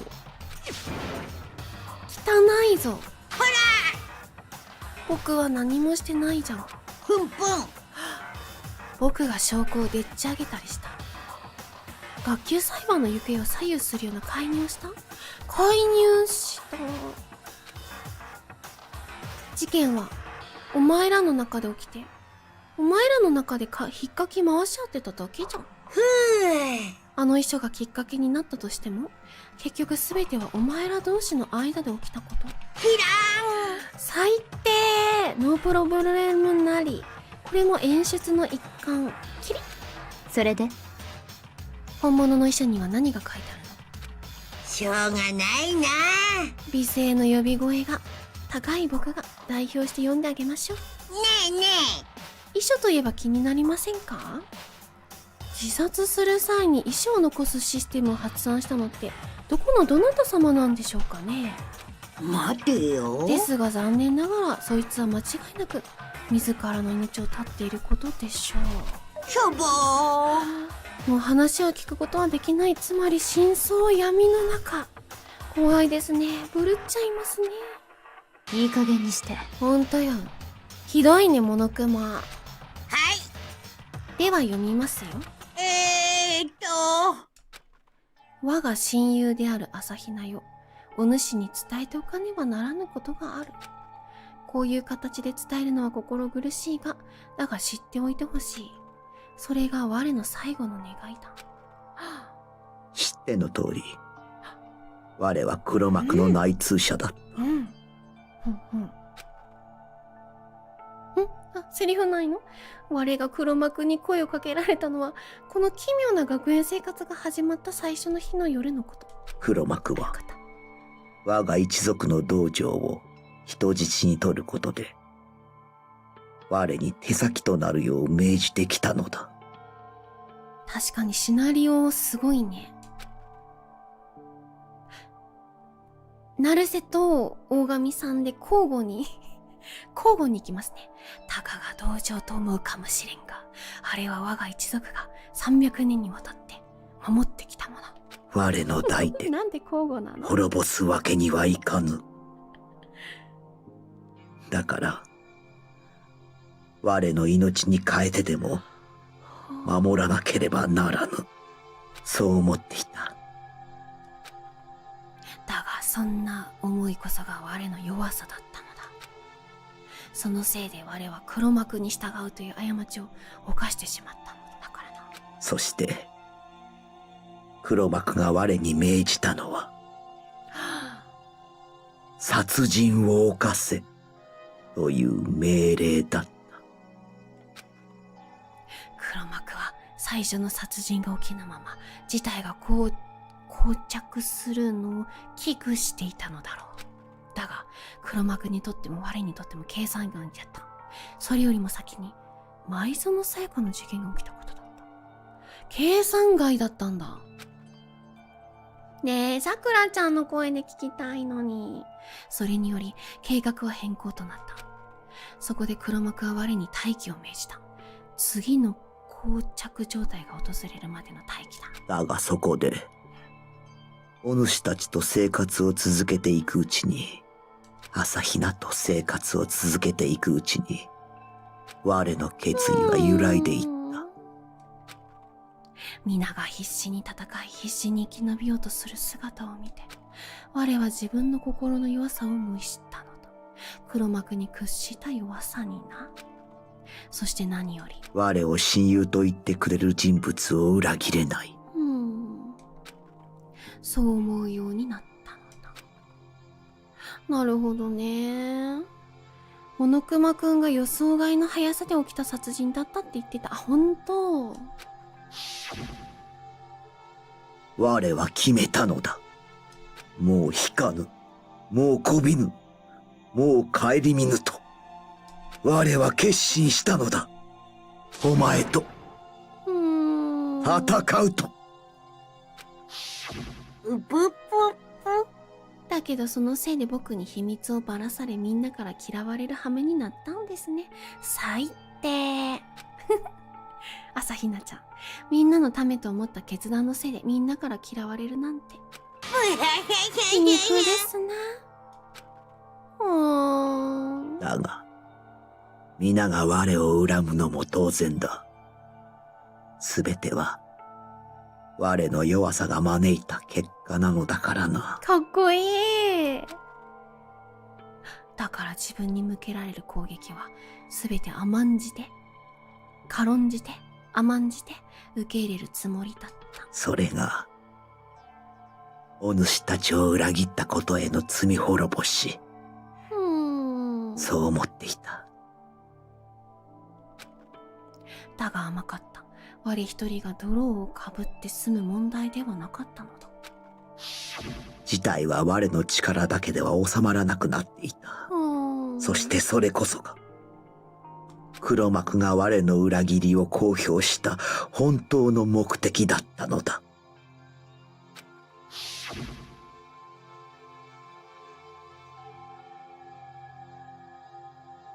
フル桜で頼む。我の裏切りがもたらす不協和音と疑心暗鬼。それが殺し合いに発展することを黒幕は見越していたのだ。見越してたんだ。だがそれも全ては我の責任。我にはこの事態を収拾させる義務がある。その義務を果たすため、我は黒幕から受けた命を果たすことにした。おやつ食べる暇もない。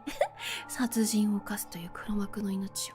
ただし、我が殺すのは、己。我自身だ。黒幕が誰かを殺せと言うなら、我は我が自身を殺そう。それなら人質となった道場も救われ、救われるんだ。何よりお主たちに殺し合いをさせずに済む。筆の持ち方、セクシーだよね。我が死ねば争いの火種も消える。そのために我は命を懸けよう。お主たちにはその価値がある。我の命を懸ける意味がある。僕じゃないな。一筆書きってやつかな。お主たちがどう思おうと、我の大事な仲間に他ならないのだからな。さくらちゃんいなくならないでほしかった。我にとって初めてのな。じゃさくらちゃんはみんなに追い詰められてみんなを恨んで死んでいったんじゃない。そんな。みんなが争うのをやめるために、みんなを守るために。そう。彼女が自らの命を絶ったのは、彼女が弱かったからじゃなかった。むしろ逆だったのよ。彼女は強かった。強すぎたのよ。そのせいで、自らの命を絶つことになってしまった。彼女は私たちを守るために、自らの死を選んだ。そこまでの自己犠牲は普通の人間ではなし得ない。でも、彼女の強さがそれを可能にしてしまった。朝比奈よ。最後に謝らせてくれ。お主に何も打ち明けなかったのは、打ち明ければ間違いなく我を止めるからだ。そこさくらちゃんの声で謝ってくれなきゃ。成瀬が代わりに謝るの？本当にすまない。だが悲しまないでくれ。黒幕の企みを阻止できるのなら、お主たちの殺し合いを止めることができるのなら、我は本望なのだ。これが我の選んだ道、我のけじめの取り方なのだ。この遺書があれば、我の学級裁判もすぐに終わるはずだ。それをさ、すぐ出さなかったの、モノクマ。悪いね。朝比奈よ、嫌な役回りを頼んですまぬが、後のことは任せたぞ。これから戸上と深川と葉隠れに会ってくる。死ぬつもりだとは伏せておくが、我の思いだけは伝えておきたいと思っている。あとは言葉ではなく行動で示すのみ。そうすればあいつらも気づいてくれるはずだ。我らは憎しみ合う敵同士などではなく、協力すべき仲間同士なのだということをな。朝比奈よ。お主は何としてでも生き延びてくれ。本当だよ。こんな仲間と共に生き延びるんだ。こんな思いでさ、3人と話したかったのにさ、頭後ろから不意打ち攻撃みたいなえいとかさ、2人もしてくるんでピューって逃げられてさ、かわいそう。必ずでこれで白夜も分かったかな。生き延びるんだ。仲間というつながりが白夜に伝わったかな。身をもってさくらちゃんが教えてくれました。そんな。私さくらちゃんの気持ちを全然分かってあげられてなかった。親友だと思ってたのに。だって仕方ないよ。遺書も隠されてたしさ、全部が分かるわけないよね。そう、すごい字をね、ちっちゃく書かなきゃ。墨汁も足りないしね。しょうがないな。余計なおせっかいでしたね。おっちょー。大神さんは殺し合いを止めるために死んだのに、結局はお前のせいで殺し合い見たくなっちゃった。無駄死になんかじゃない。白夜に伝わったはず。残念。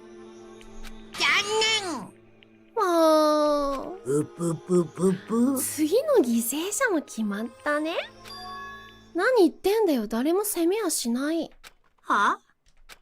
そもそもお前が偽物の衣装なんかで朝比奈さんを騙したのが悪いんだ。それに、大神さんは無駄死になんかじゃない。はにゃにゃ。だって大神さんは僕たちに思い出させてくれた。憎しみ合う敵同士なんかじゃなくて、協力すべき仲間同士なんだってことは。そうだそうだな。俺らがオーガに間違った憎しみを向けたせいでこんなことになっちまったんだし。どうだ。そう。誰も朝日奈ちを責めらんねえべ。うほー。最初から内通者なんて関係なかったんだ。だって僕らが戦うべきなのはお前だけなんだ。そうだ。何さ。なんなのさ。イライラ。この殺し合い学園生活はお前ら同士の競争だよ。ほら。敵はお前ら同士なんだって。確かにモノクマの言う通りだ。戸上くん分かってくれる？このゲームは俺たち同士の蹴落とし合い。勝者だけが生き残れる命がけの蹴落とし合い。確かにその通りだ。だからこそ俺はこのゲームから降りることにするぞ。は？当然だ。朝比奈と大神は自分の命を犠牲にこのゲーム自体を否定しようとした。そんな行動のせいで誰もがすっかりこのゲームへの恐怖心を捨ててしまったようだ。何度も言わせるな。緊張感のなくなったゲームに参加する意味はない。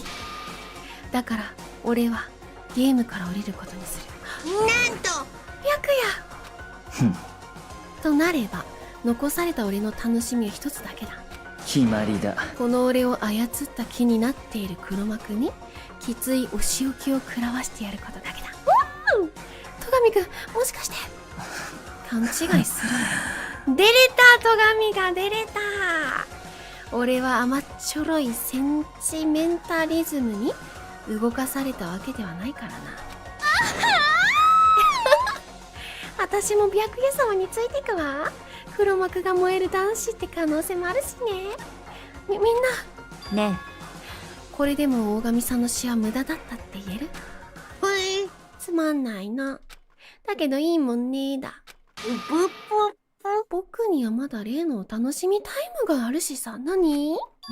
どういうことだべ？楽しみタイム？じゃあへっぽこ内通者のことなんか忘れていつも通り始めますかね。お前らお仕置きしちゃうよ。何それ？あららららら。オーガチンは死んでますけど、まさか。え？なんで葵ちゃんを？違うよ。あ、びっくりした。黒が死んじゃったからって代わりの生徒をお仕置きしたりなんかしない。あ、よかった。聞いてよ。スペシャルなお仕置きを用意したのにさ。スペシャルゲスト？では張り切っていきましょう。お仕置きタイム。なんだろう。スペシャルなゲストでお仕置きタイム？なるほど、見つかっちゃったのか。ごめん、忘れてたよ。私たちしばらく裁判に夢中で。見つかっちゃったのか。アルターエゴ？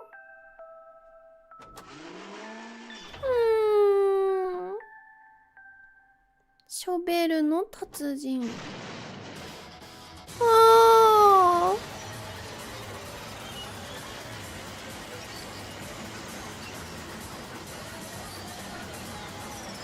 かわいい。いたな、そういえば。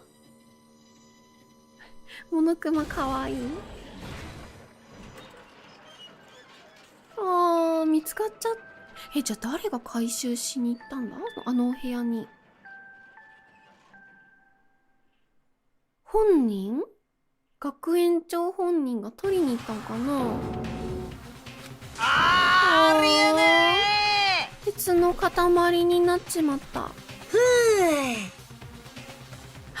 ーメンでも食おうかな。飯テロ。やっぱガテン飯と言ったらラーメンだよね。うぷっぷ。わあ、お腹空いてきた。飯テロだ。ラーメンって響きだけでこんなにそそられるなんて。そうだよ。インターネットに侵入したことで、何か掴んだはずなのに、聞けなかった。海水、クラウドに保存しとかないと。それでもあー、みんなと一緒に脱出しようって言ってた。僕頑張るよ。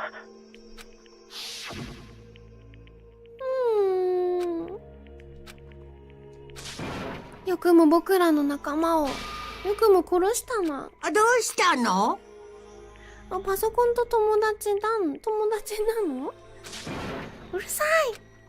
ただのパソコンなんかじゃない。アルターエゴは仲間だったんだ。俺はそれを殺したんだ。熊本ラーメン食べようと。普通のラーメンじゃないんだ。すべてのものに霊魂が宿る的な精霊信仰ってこと？アニミズム的思想？なんでもいいけどさ。目障りだったんだよね。勝手に余計なことまで調べようとしてるしさ。これ学園長の中身？このモノクマの性格の悪さって。やはりね。気づいたのね。実は最初から気づいてたよ。藤崎くんがノートパソコンに何かしてたことも、それを使って解析してたことも、何もかもお見通しですがな。どういうことだ？泳がせてたのか。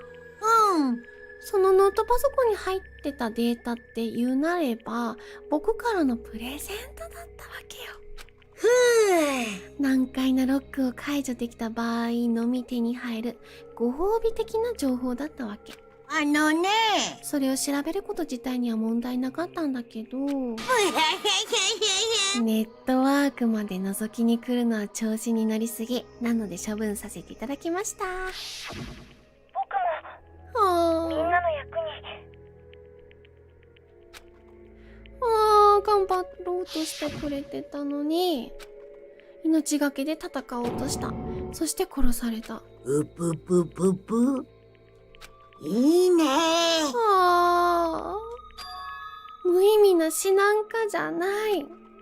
みんなの死が、仲間の死が、僕たちの絆をね、強くしてくれるんだ。いつか絶対思い知らせてやる。ドキドキ。めっちゃ怒ってますやん。むっちゃ怖いですやん。じゃあそろそろ退散。でもその前に、続きを読んでおかないとね。続き？大神さんの一緒がまだ終わってないんだよね。まだある。長かったよ、随分。うぷぷぷぷ。気になるみたいですな。じゃあ読んであげるよ。もじもじ。僕の美声でね。読んでよ。なるせお腹すいたよ。朝比奈よ、最後に仲間のみんなに伝えてほしいことがある。おそらくこの学園の謎を解く手がかりとなるはずだ。何？手がかり？朝日奈よ。モノクマも読んでくれない。やった。違うか。内通者として幾度となく黒幕とやり取りした結果、我はある事実を知るに至った。渋い凛でお送りします。その事実とは、黒幕は我らの体にあることをしている。そのあることとはおそらく何これ以上ネタバレが過ぎます。残念。読書会終了。だな。中途半端なところでうぷぷぷ。気になるでしょ。言ってたね。京子さんもさ、私の体に何をしたのって言ってた最初。お前ら。妙な結束固め上がる仕返しだもんね。じゃあせめてさくらちゃんの餌をあげるわけねえだろ。そんな。残念。なんだこれ？何？あれ遺書の最後の文章が、最後に黒幕に言っておくがいい。我はただでは死なん。必ずや貴様に一矢報いるとな。なになに、なんだよこれ、負け惜しみだよね。ただでは死なない？死んだ人間のことを気にしても仕方がないし。じゃあ失礼するけどさ、一晩ゆっくり休んでこの学園生活への取り組み方を考え直した方がいいと思うよ。本当に卒業しなくていいの？外の世界の未練を断ち切れるの？よく考えるんですね。ひどい衣装見せてくれないなんてさ。だけど一体何だったんだ？大神さんが最後に残した言葉。引っかかるね。黒幕が僕らの体に何かをしている？前にキリギリさんも同じようなこと言ってた。あれはセレッサの学級裁判が終わった後。あなたは、何をしたの？私の体に何をしたの？言ってた。ね何をしたの？言ってた。黒幕が何かをした僕たちの体に何をしたって言うんだよ。何をされたって言うんだよ。例えば小型爆弾のようなものが埋め込まれていて、この学園から出て行こうとするとセンサーに反応して爆発する。あり得る。でもあり得る。そんなのって考えただけでも最悪だ。やめよう。そんな最悪なことを考えるのは。おう。とりあえず裁判も終わったし、モノクマも去ってったし。けどよ。どうすんべ。なんだ？上に帰る以外に何があるんだ？じゃあ帰るとすっか。でも私はやっぱり責任を感じてるのか。うぬぼれるのもいい加減にしろ。お前のような間抜けが仕掛けた謎など大したことではない。ありえん。俺が殺されるわけないだろ。へえ。よく言うべ。キリギリッチとナイギッチのおかげだったべ。黙れ。本当にごめんなさい。いつまで謝ってるつもりだ。これで最後にしろ。お前に何度も謝罪されるほど俺は落ちぶれていない。ごめん。じゃあそうするね。かわいい。あれ今の違うよね。攻略フラグとかそういうんじゃないよね。ダメ私と白夜様の恋路を邪魔する人間が存在してはならないのよ。は？ちょっと朝比奈ちゃん出れたな、白夜に。苗木くんじゃないの？誰があんなかませメガネを。かませメガネって何？かませメガネ。なんだと？なんだと？明けおめまして、ウェルカムにゃんにゃかにゃん、こんにちは。何かませメガネって。なんなの？なるほど。どうやらお前は廃棄処分にされたいらしいな。また嫌味？あんたって友達いないでしょ。ダメ白夜様と口喧嘩なんて羨ましい。私も白夜様と罵倒合戦がしたいのに。ねえ、ワンちゃんなら知ってる言葉だな。やっぱみんなそう簡単に仲良くってわけにはいかないか。そりゃそうだよな。次第5章？こうして大神さんの学級裁判を終えた僕らは再び学園へと戻った。だけどこれで話は終わらない。さらに時間は飛んで個室に帰り、夜になり、に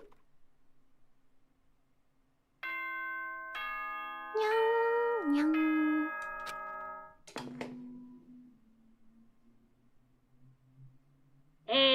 校内放送です。午後10時になりました。ただいまより夜時間になります。まもなく食堂はドアをロックされますので、立ち入り禁止となります。お腹すいた。ではでは、いい夢を。おやすみなさい。おやすみなさい。お腹すいたよ。夜時間となり僕は眠った。だけどそれでも終わらせてくれない。声が聞こえた。何？起きて。朦朧とした意識の中、重いまぶたをゆっくりと開けると。かわいい。ギリさん。そうよ。キリギリさだからそうよ。ん？そっか。キリギリさんか。めっちゃいいね、この感じ。この二人の。面白い。僕は思わず飛び起きた。苗木のいいね。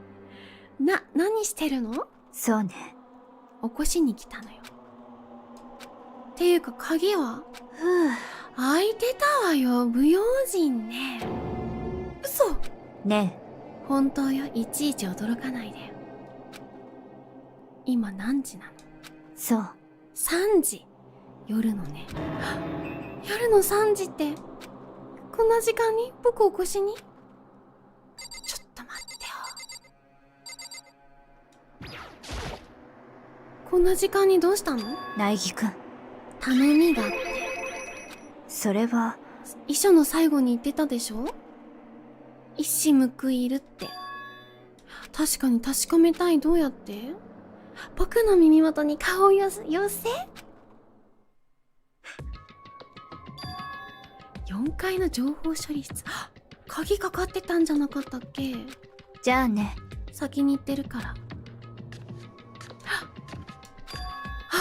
なるほど。殺される前に先に自分で壊しに行ってくれたんかな、鍵を。そういうこと？でもなんでモノクマにバレてないんだろう。最後に拘束破ってくれたんかな、さくらちゃん。おかしいな、先に行ってるって言ってたのに。勢いよく開ける。開かなかった。なんだ。ガチャガチャ。やっぱり鍵がかかってる。なんだ。4階の情報処理室に来いって。おやおや。何してんの？ほら！鍵のかかってるドアを壊すのは禁止だよ。僕はただ、まだドアを破ったわけじゃない。そう言いたいんだね。ほら！そんなん見ればわかるよ。見てわかることいちいち説明しないでよ。まったくもう。注意しに来ただけ。今にもドアを破らん勢いだったからさ。寝ぼけてたとか？そういうわけじゃ。3時だよ、深夜の。僕だって眠いんだから、寝る時間があるのかな？解放されてなさそうだね。妙なことしてないで寝やがれ。どうかしたの？ちょっと。何を騒いでるのかしら。キリギリさん？お前もか。お前ら。2人とも寝ろ。僕だって学級裁判で疲れてんの。そうね。わかったわ。苗木くん帰りましょうか。ね聞こえたでしょ。帰るのよ。どういうことなのかさっぱりだけど。行きましょうか。帰るわよ。わかった。帰れ帰れ。モノクマがあそこにいるんだな。本体か何かが寄宿舎へと戻った。そういうこと？じゃあね。なんで起こしたの？さ、今のって何だったの？ね、モノクマあそこで倒せるってことかな？夜中に急に起こしに来て、鍵のかかった情報処理室に行くって言って、その割に本人遅れてくるし、しまいには何も調べないで解散だし。夜中に起きてるのか確認だったのか？今の一連の行動にどんな意味が？なんでもないわ。なんでなんでもないのに起こしに来たの？じゃあね。おやすみ。別れの挨拶も終わり。だけどその去り際だった。戦場むくろ。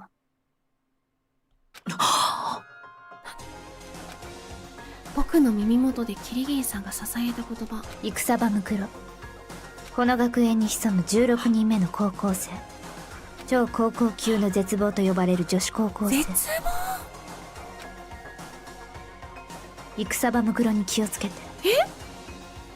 なんでわかるの？そのさ、16人目の名前と16人目のなんで？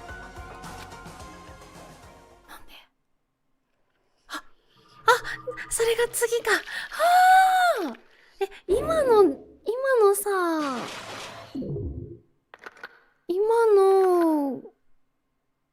れた。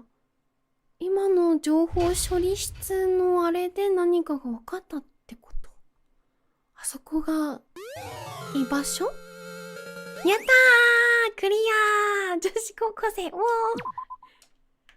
なるほど。お、終わり。戦場む。よし。イエーイ。なんとかちょっと非日常だけやろうかなと思ったけど、記憶が鮮明なうちに学級裁判まで無事に乗り切れた。アルターボールになっちゃった。アルターなんちゃらが処刑のあれでボールになっちゃ、アルターエゴがなっちゃったね。ますます謎が深まるよ。でも次第5章だよ。5章やって、で、なんちゃらムクロって人が出てくるのかな？気をつけてって言ってたけど、まだ姿は出てないはず。で、ボールになっちゃったよ。苗木くん。見た目が変わっても僕は、アルターエゴとして接するからねって苗木ならそう言うよ。17人目のね。ここに来てナルセリン参戦。私はみんなの仲間だよってね、参戦したいところ。わあ、面白かった。ありがとう。だいぶ進んだ。次は第5章やって、なんちゃらムクロが出てくんのかな？第6章で終わる。そこはもうね、把握してる。第6章で終わるから、5と6やったら、結末がわかる。よし、ということで今お腹がグーってなったから、ちょっと小腹をね、お腹なった今。しっかり埋めようかなと思います。